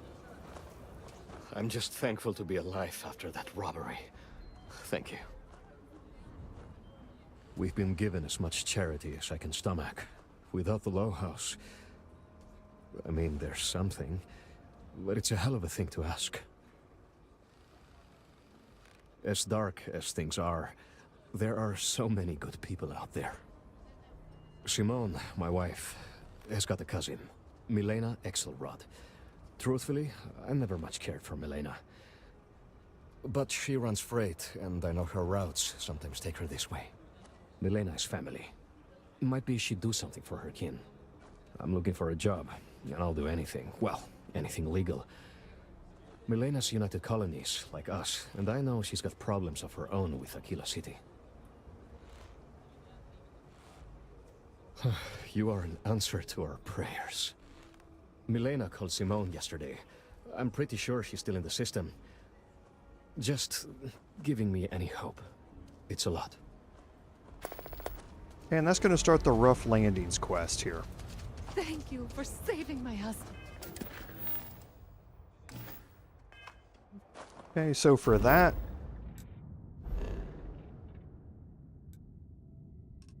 we need to head here. Not there.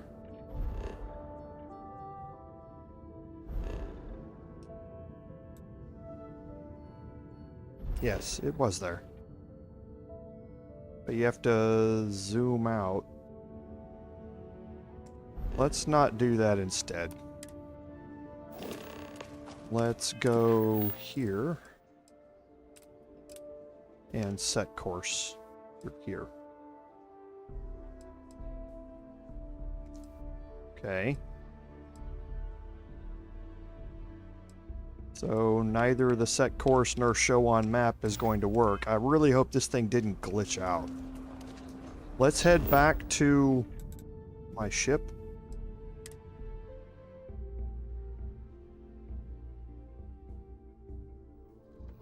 There is a bug with this, but I don't recall this one being part of it. Say your last goodbyes.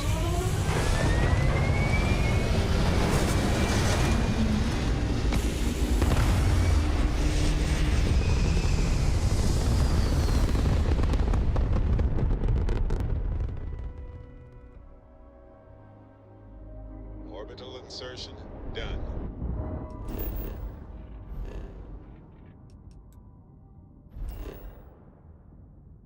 Yeah, because see, it's wanting to change where the quest marker is.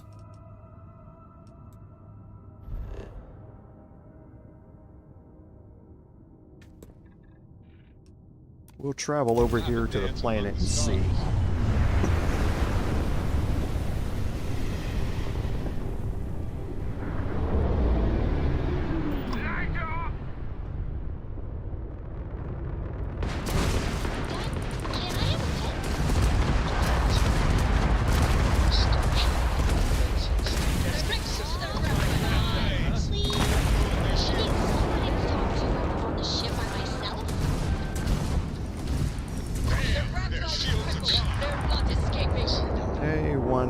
And yeah, as you can see, we're very over-leveled for these ships.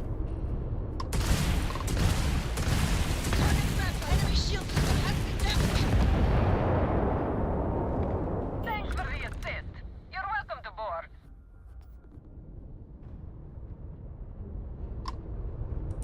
Okay, so we'll dock here with our ship.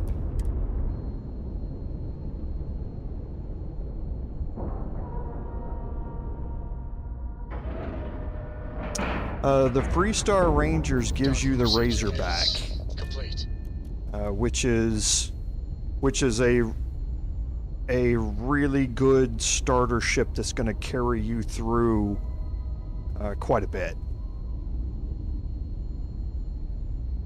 But yeah, I don't believe you get a ship from the UC Vanguard. You get your penthouse apartment from the UC Vanguard. and you get some really good gear out of it. But yeah, the Freestar Rangers gives you the Razorback ship.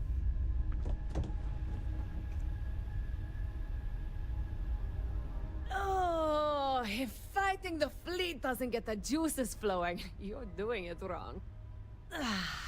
It's supposed to be safe around here, but Cheyenne has always been just a giant bastard to me. Unless you're a native.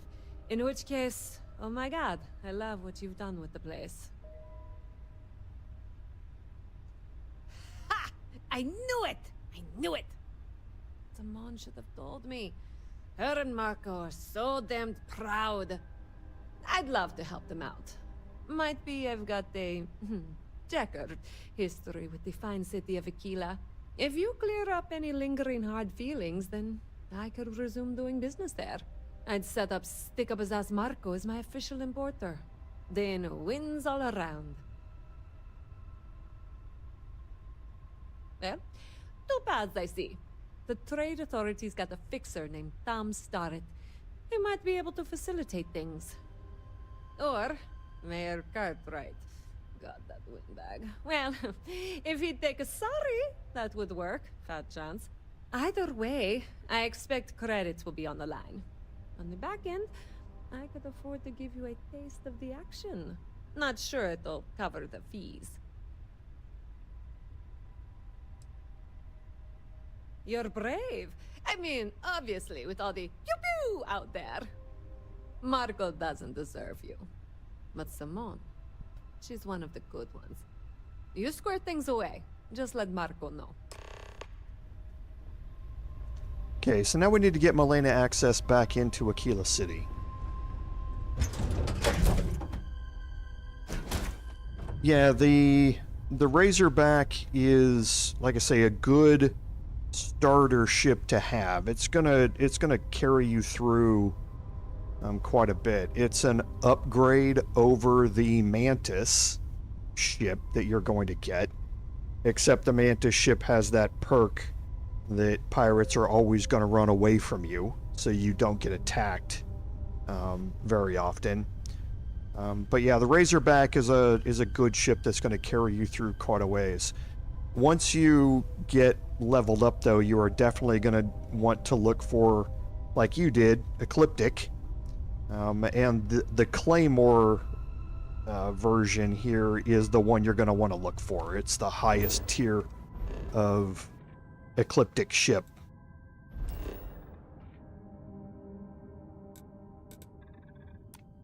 But I believe I still have my Razorback in storage here. We're about to land at the city, and we'll be right next to the ship technicians, so we can go look at them real quick.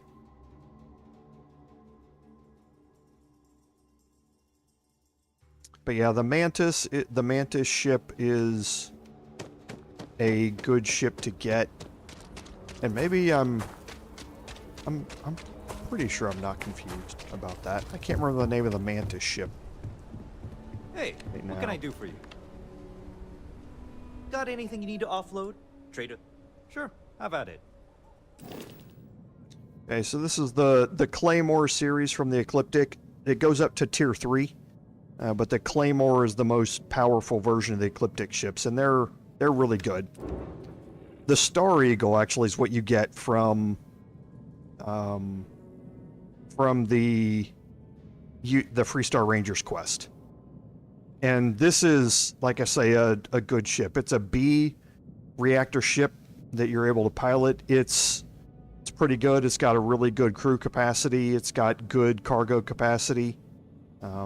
Good all-around ship that you get at the end of the Freestar Rangers quest. The Razor Leaf actually is what you get from the Mantis quest line. And this is a good starter ship that you come out with, and again, you get it for free from the Mantis quest line that is level 30, but you can do it much earlier as long as you have a good long-range rifle to do it with. And this has a special perk that when you jump into a system and pirates jump you, they'll recognize that you're the Mantis, and they will turn non-hostile, and they will jump out. And the good thing about that is that you can take the razor leaf, and as long as you leave any part of it, and normally people leave the cockpit, but if you leave any part of this ship intact, you can delete the rest of it, build an entirely new ship with just that one part on it, and it still keeps that perk of having pirates run away from you. So it can be an easy way to avoid any possible combats. And then I still have the Frontier sitting here as well. The other ships that I've had or picked up, there are 3 more ships that I've picked up for free. You get a crappy transport during the pirate faction quest that I've sold off. You also get another free ship out of one of the POIs that you visit as part of picking up one of the skill books, and I sold that one off as well. But yeah, the Ecliptic Claymore 3 is one of the best ships that you're going to end up being able to pick up in the game.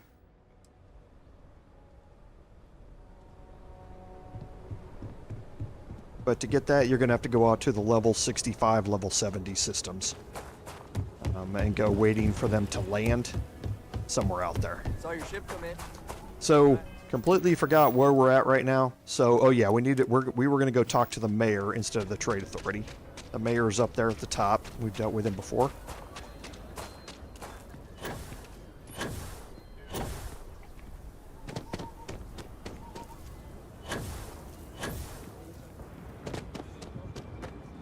And just in case we have a persuasion option here.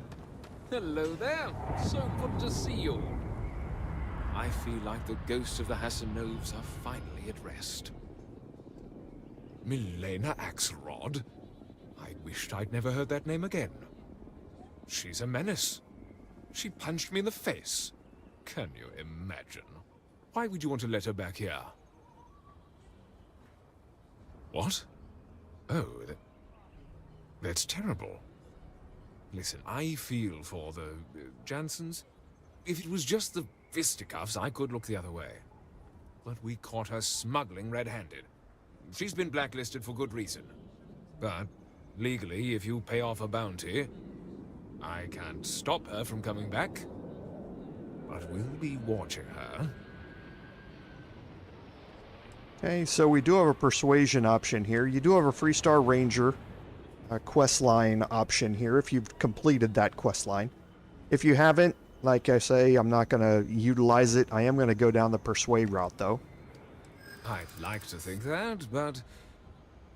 So here, this one's a little more difficult. We need 8 out of 3 turns. We do have an auto persuade available to us, and we do have our manipulation skill that we can use as well. Yeah, I know exactly what you're talking about. Yeah, I hope so. We could easily get this with the manipulation here, but we can probably easily get it with any of the others here as well. Yeah, I remember now. This really is against my better judgment, but fine. She can come back. I need a drink. So as I've also mentioned previously, if you're in one of these cities, completing the quest line that goes along with that city is going to go a long way to making other side quests and things like that easier for you to do as you continue on in it. So that's why the Freestar Ranger quest line, completing it before you do a lot of the stuff, is just going to make it easier for you to do. You're going to get those options that pop up that you wouldn't normally have, which are basically guaranteed successes. I hope Milena can help us out. If you make the trip to her and turn up nothing, I'll feel terrible. Milena contacted me. She's making me her official importer. I'm not sure how much it pays, but I'll take it. You have no idea what you've done.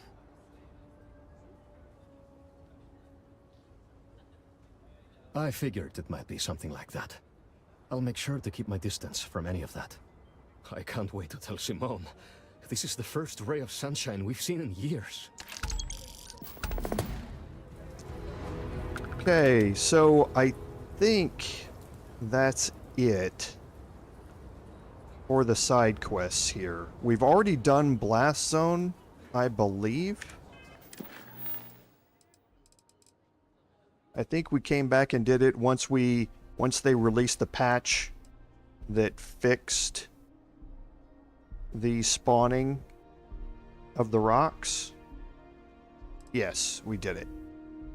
So that's the other one that's here on, or in Aquila City, is Blast Zone. So I think that completes all of the quest lines here in Aquila City. I could be wrong. I'm gonna go check a couple of other things because I know there are some. There was some interaction that I remember doing.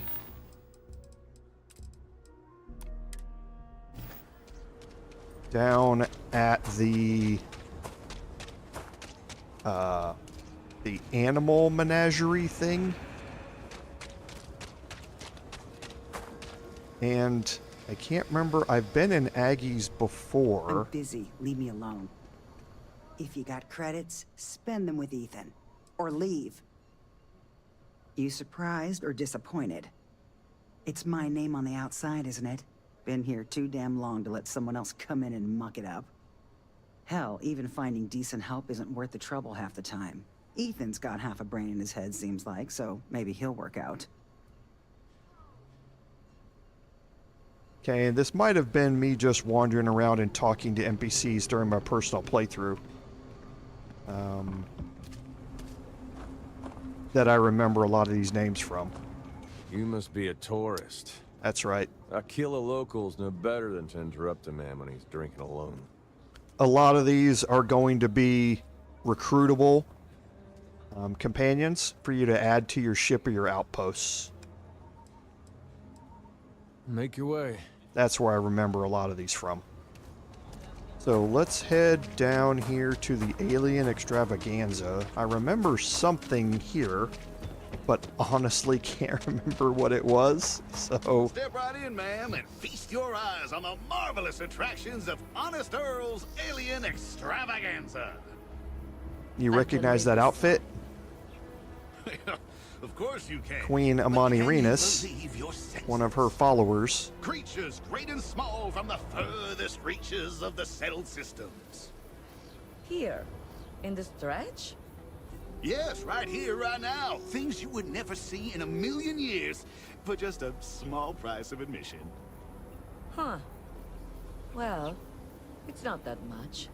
Welcome, welcome. Let me ask you a simple question, friend. Are you prepared to see something so wondrous and strange that you're sure never to forget it?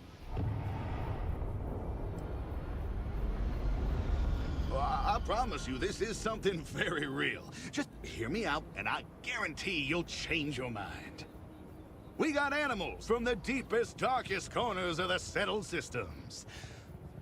What you'll see will delight and amaze. Just a modest fee, and you can feast your eyes. I envy you, truly, for this opportunity.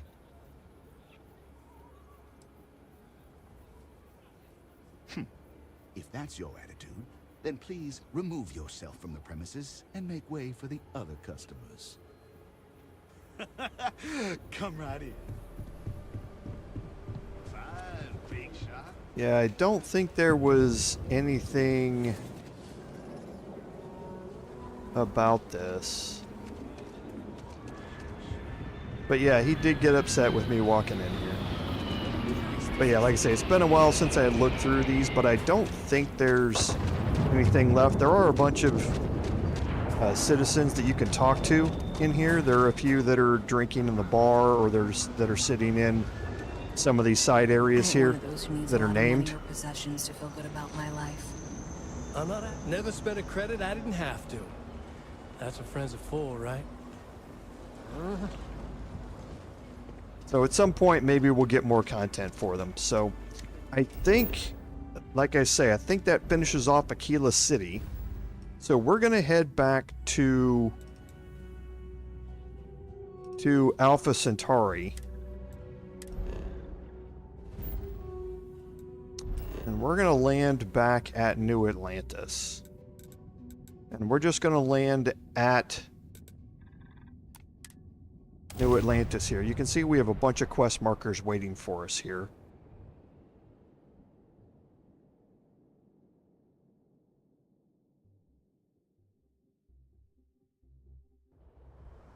But we're going to land here at the spaceport because I'm pretty sure we have an activity that wants us to talk with Sergeant Yumi. This is a good place to get started because there are 2 or 3, I think, different quests that you get from Sergeant Yumi in the security office here. After that business with the Terramorph, it's good to get back to small crimes and petty thieves. Ah, Captain. It's good to see you again, under much calmer circumstances. You wouldn't be here about the job, would you? Might not be worth your time, considering your rank. Part-time security officer. The position's very flexible. You can basically work whenever you're available. No pressure. We've had some gaps in the schedule lately. Macy's out on maternity leave, Jose's on loan to Sidonia. When it rains, it pours type of situation. So really, we just need someone to fill the void. Interested? We can do a few side things for him, sure. All right, Captain. Just keep in mind, this isn't going to involve your usual level of excitement. No mind-altering terramorphs and explosions in the spaceport. Just simple, good old-fashioned police work. Your first assignment couldn't be easier. Go to Mast and check in with Agent Plato at Aegis. There was a package left at a dead drop, and they need UC security to handle it. He'll fill you in on the details. Okay. So this is the Keeping the Peace mission, which is the first one of the list that you're going to get from Sergeant Yumi. And this one's fairly straightforward. We just need to head to Mast. Hey, it's you! Wake up! Fancy seeing you. I was hoping to run into you eventually. I've got something for you. I actually do not remember this quest ever. This is interesting. So we'll be going through it the first time here on stream because I don't remember this. I don't think I've ever done this before.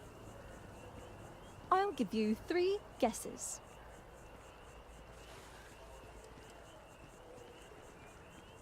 Yep, it's a sack of potatoes. You know, because I know you were broken up about losing all those potatoes you gave to the Constant. Oh, wow. No, dummy. It's some credits I earned to pay you back. It's not much compared to what you did for me, but I hope it helps. Here. I completely forgot about that. Janet was on the ECS Constant, and we paid her way off with the 50 potatoes that it took to buy her out of her position, basically. I didn't recognize her, and I don't know why I've never done this in my personal playthrough. That's because my personal playthrough was bugged. That's right. The ECS Constant, I wasn't able to land on it again because it was before Okay, I'm just gonna the say patch fixed the it. silence is kind of creeping me out. Oh, no problem. I wanted to keep my word. Anyway, I was hoping you could do one last favor for me. Since you have a ship, would you be able to deliver a letter to my sister Julia for me? I knew I could count on you. This means a lot to me. Let me just add a few more details to my letter. And... okay, there. Thanks again. Take care. Yeah, I completely missed out on this because in my personal playthrough, I encountered the bug where the ECS constant does not show up on the map anymore. So you are not able to select it in the Porama system to actually land on it. This icon here is not there. And it doesn't matter how much you select Porama and try and land on it or try and find it, you can't. It's just not there. You're not able to dock with it anymore. They fixed that a couple of hotfixes ago, and I have not been back to the ECS constant in my personal playthrough to complete the rest of the quests that were on it. I have an unfinished quest marker It's like Christmas every day. in my quest log because I haven't been able to get back to the ECS constant. But yeah, I'll need to go do that on my personal playthrough. But for now, we'll just finish this one off here real quick. Doesn't seem like it's that difficult.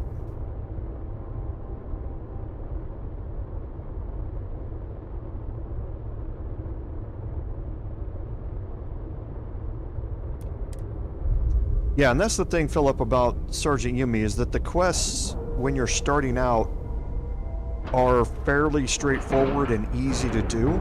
Shift is now done. But they also give you a decent amount of credits and XP starting out. So it's a real easy way to get yourself up in levels when you're just starting out, because as soon as you land, you're right there at the spaceport and ready to talk to him. And one of the guards, the first guard you pass at the spaceport, will actually lead you right to him. So, and give you that activity to talk to Sergeant Yumi. We were never trained to address threats coming from outside our ship. I heard you came from outside the I'm ship. happy for the children. I bet it was pretty that cool they out will. there. Oh my gosh, really? I didn't know if I'd ever hear from her again. Well, let's see what she has to say. Oh, that's wonderful. I'm so happy for her. I'll have to find a way to go see her sometime. Thank you so much for coming all this way to deliver it. Okay. Wow, that was 20,000 credits at my level. Goodbye. Wow. I wonder how many other planets are out there we can live on. Okay. So, well worth it.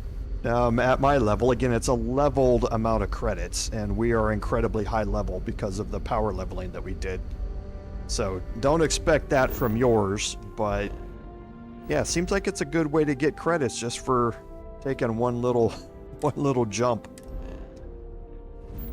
So, that will be an interesting little interlude in the middle of the Keeping the Peace quest. Oh, and I forgot, I can't fast travel from here.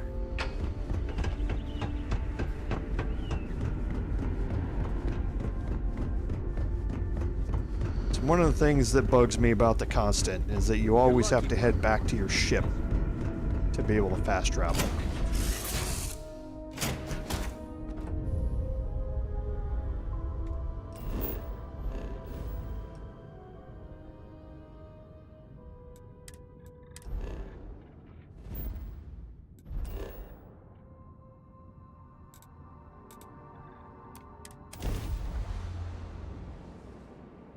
Okay, so now back to Keeping the Peace.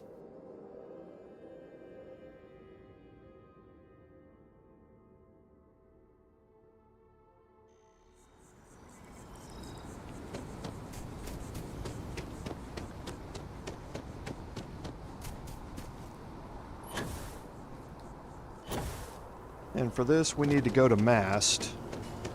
So we can either head down through the bottom there and take the elevator up, or we can take the elevator up here.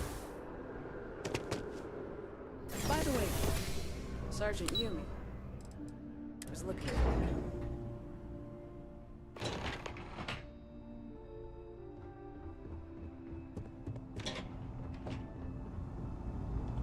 Need to go to Aegis here You and are, talk of to course, Agent welcome Plato. at any I'm afraid I'm not at liberty to discuss the details of my division's work. They've got you doing grunt work, Captain. Hardly the reward I'd expect for saving the city from a terramorph attack. And these are all the interactions that you get after completing the UC Vanguard questline. Admirable.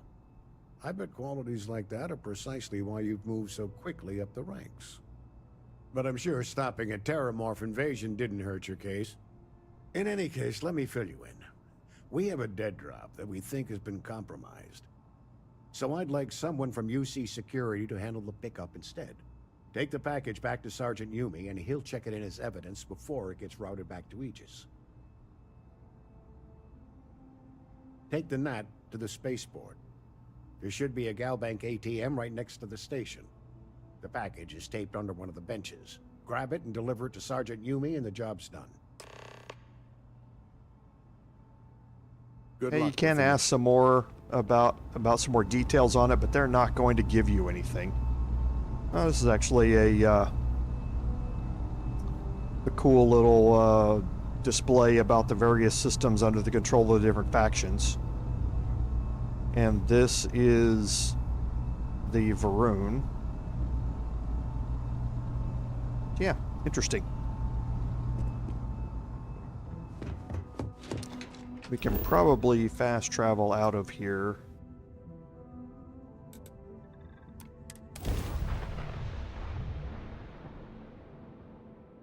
This is going to put me at the spaceport, which means I've got a little bit longer run to get there, but still, not a big deal.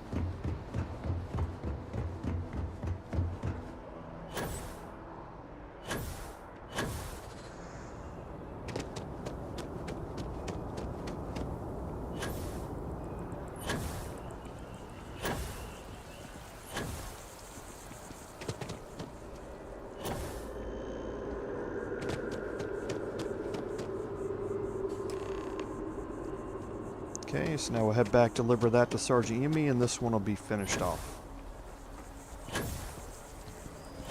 Actually, I can't remember if this finishes off or if there's a subsequent part to this one. I guess we'll have to see. These credits, or these quests were done a long time ago in my personal playthrough. How soon? Still have questions? Go ahead and ask. Good work, Captain.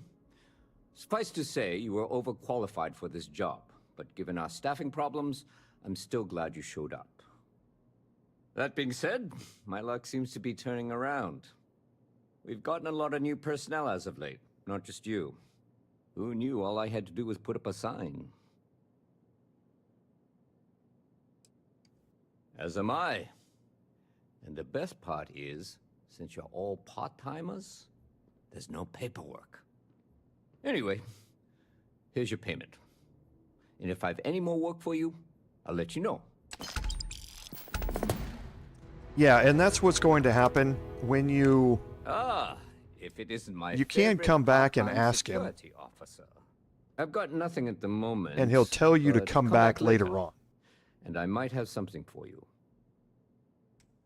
See you later. So you can just take a seat. You can wait 24 hours, which is only 12 hours local time.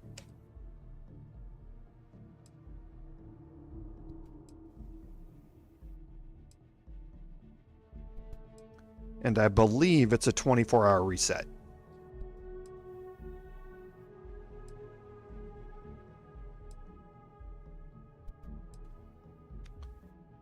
But we will see here real quick.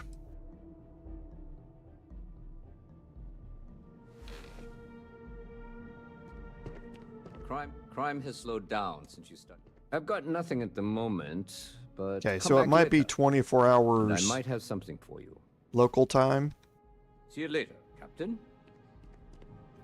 as opposed to universal time. Like I say, it's been a long time since I've done these. So we'll just rest one more time. If he doesn't have anything else for me here, then we'll go on and look for another one. And then, like Philip mentioned in the chat, after a while, we're going to run past a guard, and the guard's going to say that Sergeant Yumi's looking for us to give us more work. But like I say, there's 2 or 3 of these, I think. Different missions that you're going to be able to get from him. It's good to get back to small crime. How can I help you, Captain? I've got nothing at the moment. Okay, so we'll go on and we'll look come at back for later. something else. And I might have something for you. Let me know if you have any questions. We'll get rid of the ECS constant again.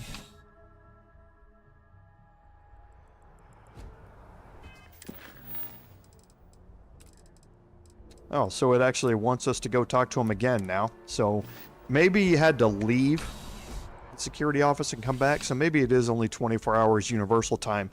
You just have to leave and come back in. Captain, every time I see you. I've got nothing at the moment. Okay, no, come back it doesn't. And I might have something for you. Maybe my quest log hadn't been updated yet. Well, now he's got the icon over his head. I appreciate a hero like you helping. I've got nothing at the moment, but come back later. And I might have something for you. Well, something's being awful strange about it.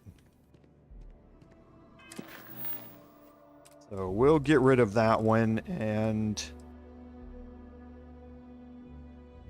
let's see what else we have.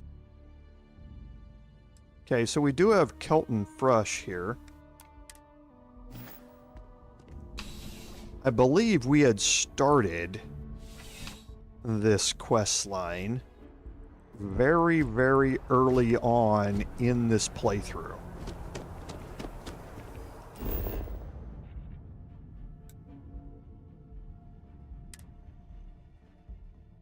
Where we met Kelton while he was out tending to a tree that wasn't doing very well. So we completed the first one of those quests, and I think there's 3 quests that go along with this tree. Huh. Well, isn't this a pleasant surprise? I hadn't expected to run into you again. Indeed I am. The success of my previous venture, with which you so kindly assisted, has been brought to the attention of MAST. There is growing concern. Oh my. A bit of an unintentional pun, isn't that? Well, concern that things are going to get worse. The data we gathered points to a definitive trend. The vibrations coming from this tree are increasing in strength and frequency. Because we've never seen this before, not on this scale, we have absolutely no idea what the upper limit is. We don't know when or even if this will stop. It's imperceptible by normal human standards now, but given time. While I hesitate to speculate on the possibilities, well, none of them are good.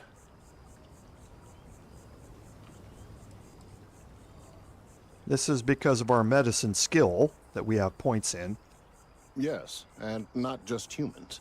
All organic life will be affected. Low-frequency vibrations are not uncommon in this species. The vibrations help disperse nutrients throughout the tree. However, normally the vibrations are imperceptible. If the vibrations continue to increase in frequency and strength, prolonged exposure could lead to harmful and potentially deadly side effects. It's imperative we find a way to correct this. There is data regarding other, younger members of the species. Unfortunately, there are some, shall we say, personal issues with acquiring it. Personnel issues, if you understand me. What? No, that is ridiculous. I am a professional. One of the other researchers in MAST, Emilio Hadek, has research I believe could be vital to my work here. He and I don't see eye to eye, and so far he's refused to turn it over to me. I'm hoping that if someone else were to ask, he might be more inclined to relinquish it. What do you say? Oh, thank you. Last I knew, he was on a field assignment somewhere near the outskirts of the city. Perhaps it's best if you don't mention my name in the process. Okay, and this is the start of Out on a Limb, which is the second of the 3 quests here. And we'll go talk to Emilio, and you'll quickly find out I've met so many interesting people. what Philip was talking about in the chat.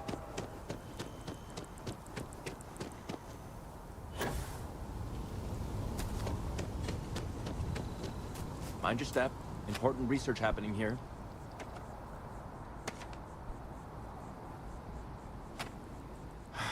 Could you stand a little to the left? I think you're blocking my readings. What? You've got to be kidding me. Is he seriously that desperate? No. No way. Kelton is actively ruining my career. There's no chance that I'm helping him with anything. Whatever this thing is he's on about, he's just doing it to make himself look good with the higher-ups. I'm not helping him with that.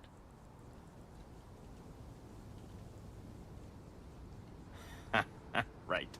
Of course, we're all in danger. Trees are involved after all. He really won't let this go, will he? Maybe I can make this work in my favor. Okay, you know what? I'll hand over the data. But I'm only going to do so after you've helped me secure a better position in Mast.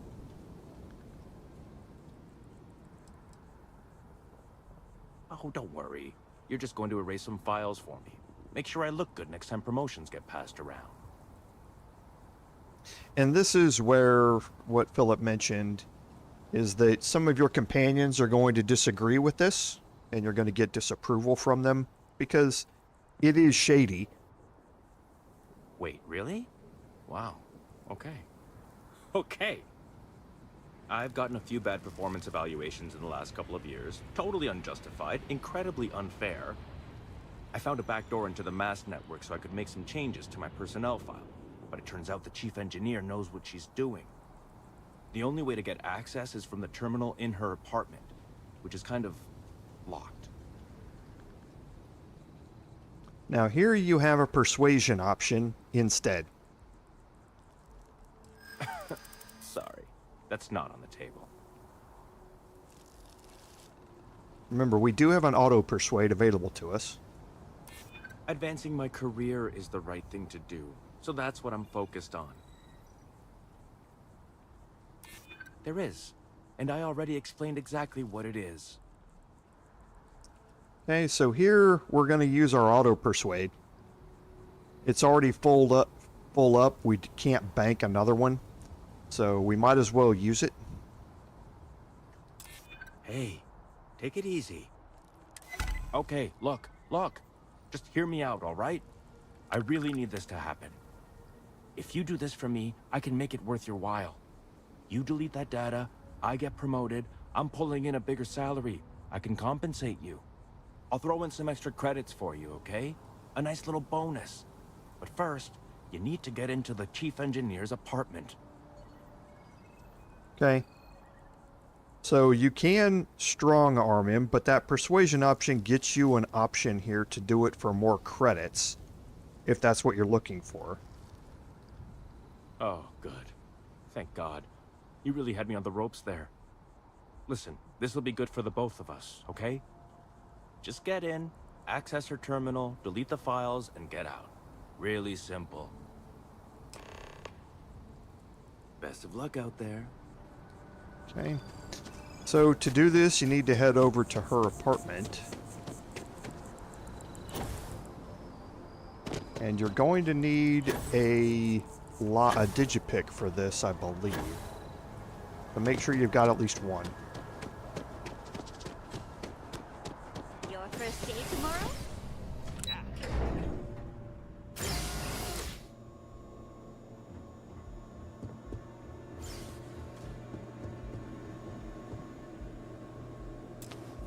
Yeah, so you do need a digipick for this. It's only novice level.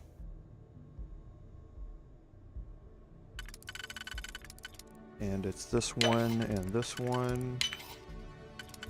And then this one and this one.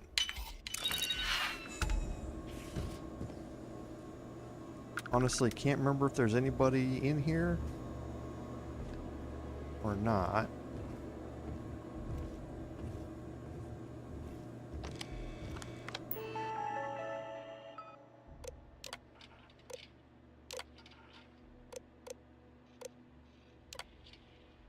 Okay, so he's obviously insubordinate.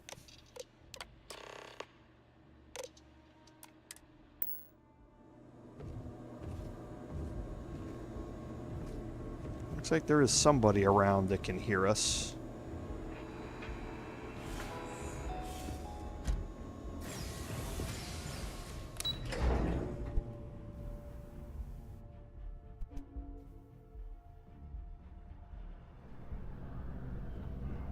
We're going to celebrate hard tomorrow night. But again, you don't have to do that if you pass the persuasion check and choose the first one and choose to strong arm him. Then you can get away without doing it.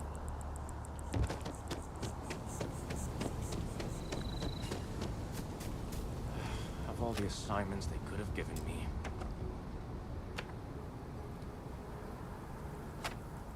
You have some good news for me?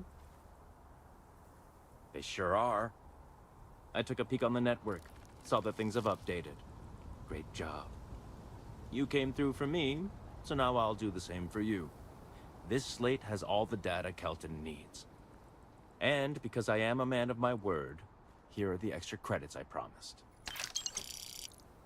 This is really meant to introduce you to the disapproval system that goes along with your companions. This is one of the first quest lines that you're going to get when you show up here, and the first one where you start doing things that your companions might not agree with. So it's a good introduction. It's not a lot of disapproval, but it is still disapproval. Not too late to avoid disaster. I hope you have the data. It's really quite crucial. You're absolutely right. I don't want to know. I'm sorry if this was complicated. I'd prefer to remain unaware of the details in the event that it comes up later, particularly in a legal setting. And I suppose I'd better verify the data to make sure Emilio didn't double-cross me. But you have once again come through for me. I'm truly hoping that this is the last piece I need to figure out what we can do. And I appreciate it. Thank you for your assistance. Okay. So we have a quest marker over Kelton's head again. It says now the updated mission, check on Kelton later.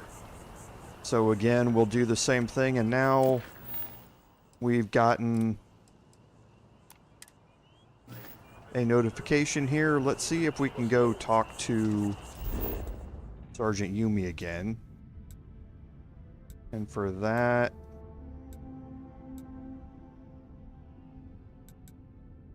we're going back here to New Atlantis.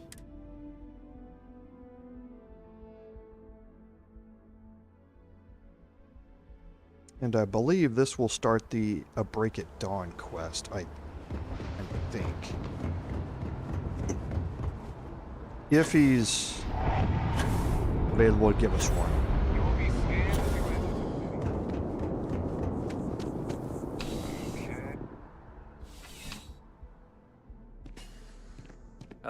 Crime has slowed down since you started helping out, which is good for morale.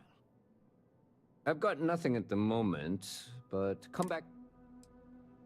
It's a lot of work, as always. People like to say, New Atlantis is the safest city in the settled systems. How hard could your job be? Well, safety doesn't happen by accident. It takes a lot of work and a lot of people. The whole department is in the process of recovering, myself included. If I'm being honest, I still have nightmares of my team turning on one another. Things can be replaced and wounds can be healed, but building back that trust in each other is going to take time. Luckily, we've built a good culture here, and we hired some new recruits who were inspired by what you did. I've got faith we'll survive this. Okay, so it doesn't look like he has it yet. Again, I'm wondering if this is bugged or not. We'll kind of check in with it. Let's do a rest one more time and then go talk to Kelton.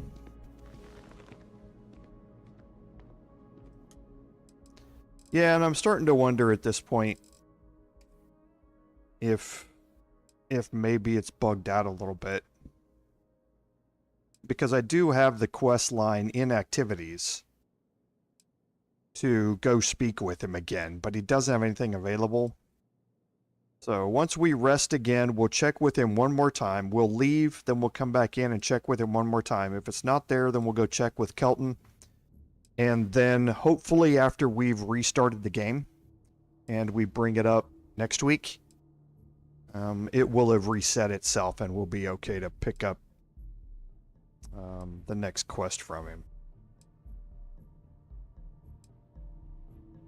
I haven't encountered this in my personal playthrough, but like I say, there is a whole plethora. Because yeah, see, now our activities have updated to speak with Kelton Frush. So let's go out here. We'll turn around. Well, actually, we'll go do Kelton Frush, and then afterward, we'll come back.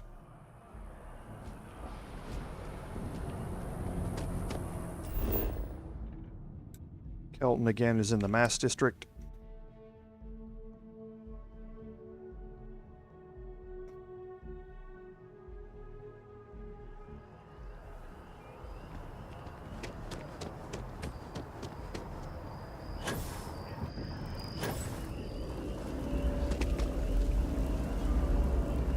Oh, I was hoping we might run into one another again.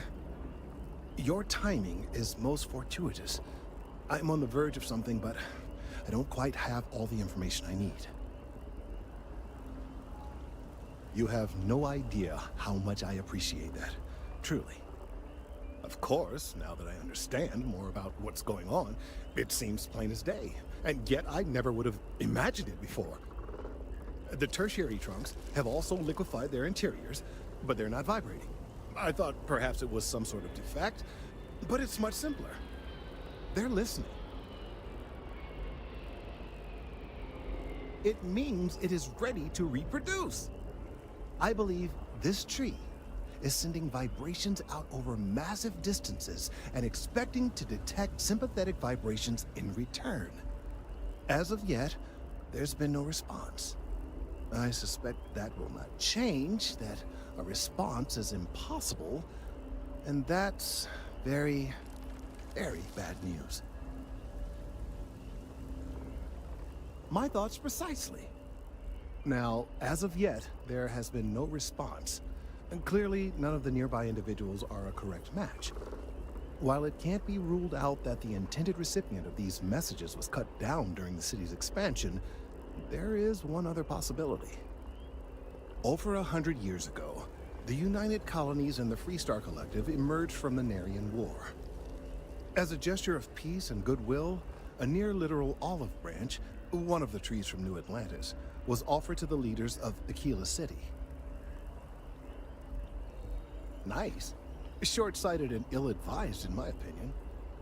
Of course, you can't just uproot a native species and plunk it down on some other planet in a totally different environment and expect it to grow.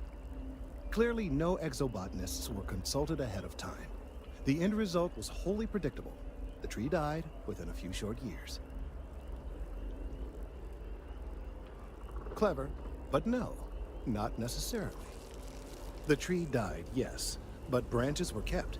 At least one still exists in the museum there in the city. If I had that branch, I could get DNA samples, and then using various data I've gathered, I could attempt to simulate a response. We could then broadcast that response and hopefully calm down our friend here. But as I say, I need that branch. I knew you would understand. The museum in Aquila City is under the supervision of one Miss Kassler, I'm told. I don't know anything about her, but hopefully she'll be willing to listen to reason and assist our cause. All right, off you go. We don't have any time to waste. Okay, so now we need to head back to Aquila City.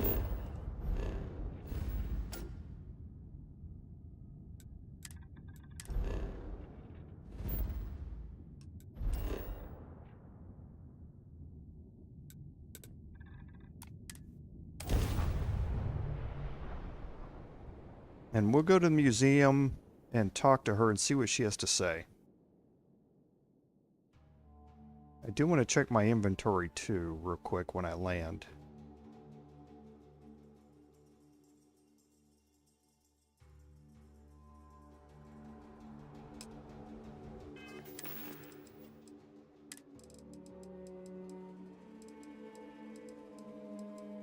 Okay, I don't have it.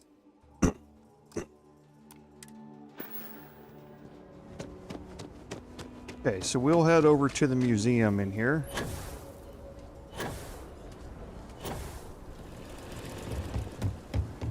Rock might have some work.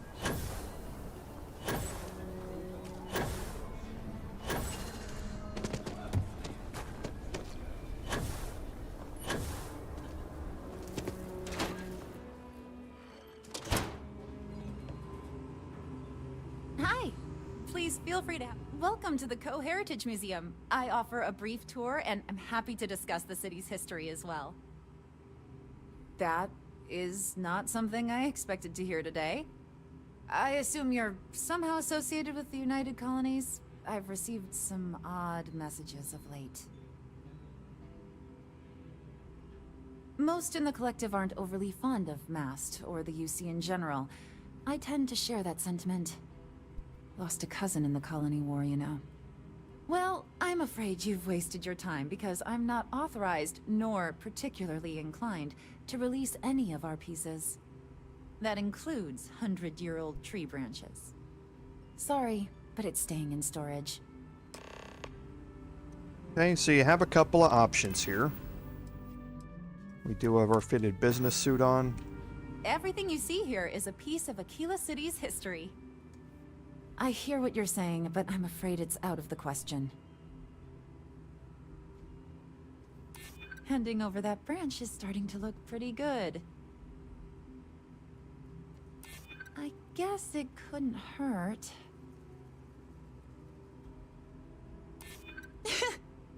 That's a good one. I can't believe I'm doing this. Please return it in one piece. Okay, I want to also talk to I have Leah artifacts here that date all the way back to the time of about something Solomon else. Coe himself.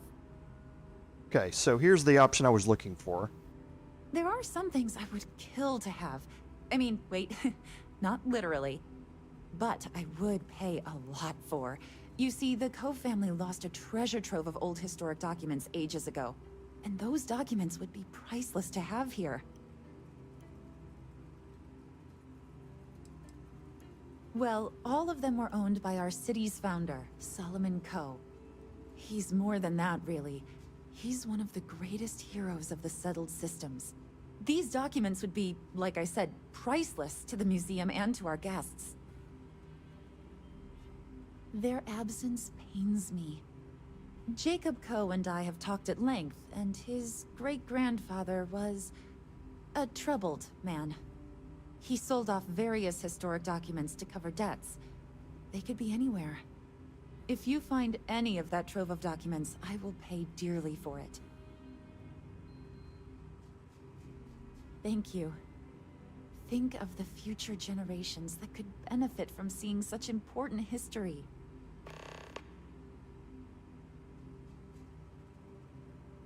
Okay, so we do have the Achilles. I thought I looked in my inventory and didn't see it. Let me see. Oh dear Lord. It's real. It still exists. This is the original charter for Aquila City. And you can see their signatures. This is really the birth of the Freestar Collective.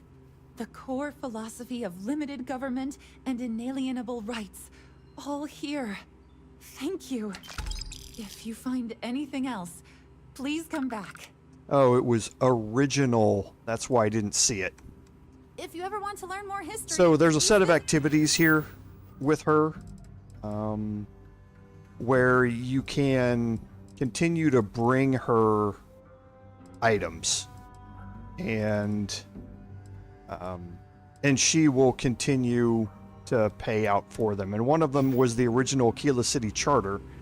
I thought I had picked it up. I just didn't see it because I was looking for Aquila City Charter in my notes. It's not original Aquila City Charter, so that's why I missed it. But we have gotten the tree branch here.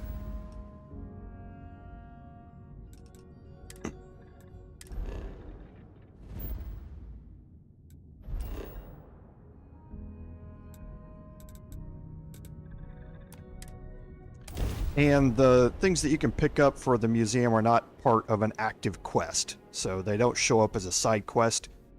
It's just kind of one of those find and return, you get a reward type of missions, kind of like the skill magazines and that sort of stuff. By the way, Captain. So there we got the message. So there it procced again. I hope Aquila City has what we need. Have you paid a visit to Miss Castler in Aquila City? Yes, yes, of course. I'll see that it is returned to her in one piece. Well, perhaps minus a few shavings. Now, I just need a moment to analyze this and synthesize an audio response to our friend here. Alright, so we'll feed in a sample. Now the program will incorporate the genetic and chemical makeup of the sample, extrapolating the size and structure of the original tree. This was put together rather hastily, so complete accuracy is impossible. But I'm hoping it's enough. And there it is. Our best hope for a positive solution to this mess. So, we now have a simulated response to our tree. All that's left is to play it. Oh, I'm quite certain you couldn't achieve the necessary register. Far too low for human vocal cords. I've been forced to listen to this SSNN kiosk chatter incessantly this entire time. I think it could be put to better use. We don't have time to go through the proper channels, but if you can find a terminal and get this uploaded into their system, it might do the trick. I have no doubt that you will. Okay, so now we need to upload it to an SSNN terminal.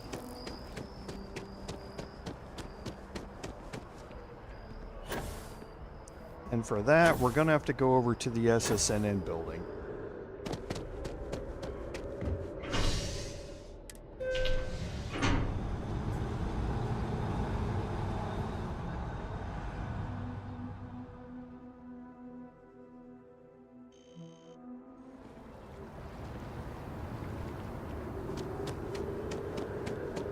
Which is up here at the top and to the left behind us.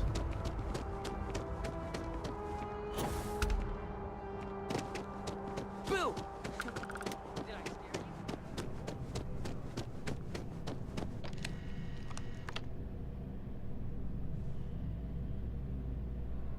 I don't think it matters.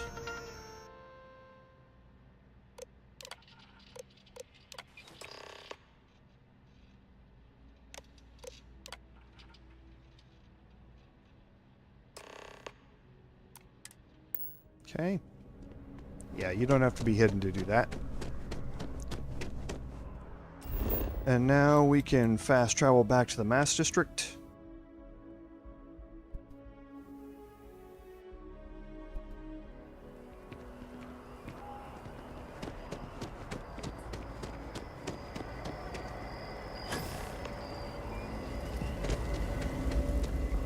We've done it! I'm already seeing reductions in the strength of the vibrations. The tree is calming down. I can hardly believe that worked. I don't know. We've been in uncharted territory this whole time. That doesn't stop now. With the immediate crisis hopefully over, I can slow down and review everything we've learned. And certainly, I'll be keeping a much closer eye on our friend going forward. And you have saved this tree and advanced our scientific knowledge of our environment. Noble work across the board. You have my gratitude and that of every citizen in New Atlantis, though they don't know it. Okay, and that ends the Late Bloomer quest. So what we're going to do is, yeah, something bugged out. with that, because I do have to talk to Sergeant Yumi quest markers. And even though they're both selected, neither one of them appear to be showing up on the map. So what we're going to do... Yeah, it's showing up in person here, but it's not showing up on the map. So what we're going to do is we're going to hop over here to UC Security. We're going to stand outside here, and we're going to drop a save. And this will be where we pick up next week. So we have just really started scratching the surface of the quests that are here in Jemison. I think there's something like 25 side quests. We've gotten 5 out of the way maybe, or something like that, while we've been doing various things here. So there's far too many to make it through all of them on our next playthrough. And some of them are actually kind of involved and take a bit of back and forth and wandering around. So it's probably going to take us 2 live streams to get through the rest of these.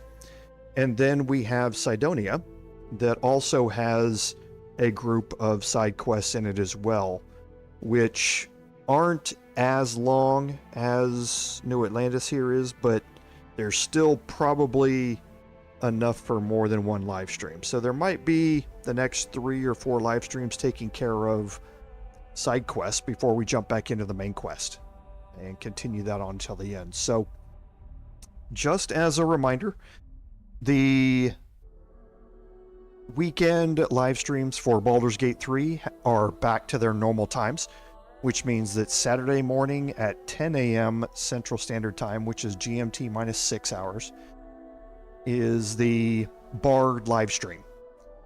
Instead of immediately taking an hour break and then going into the Paladin live stream, that live stream is moving back to its regular time, which instead of Saturday at 2 p.m. Central Standard Time, again GMT minus 6, is on Sunday at that same time at 2 p.m.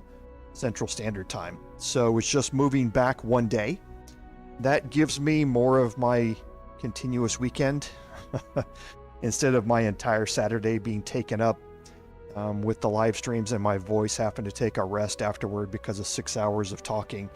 It's much easier on me if I'm able to get errands done and things around the house done on Saturday and then Sunday morning, and then have another live stream on Sunday. So we'll go back to our regular times. The times have been updated on the About tab.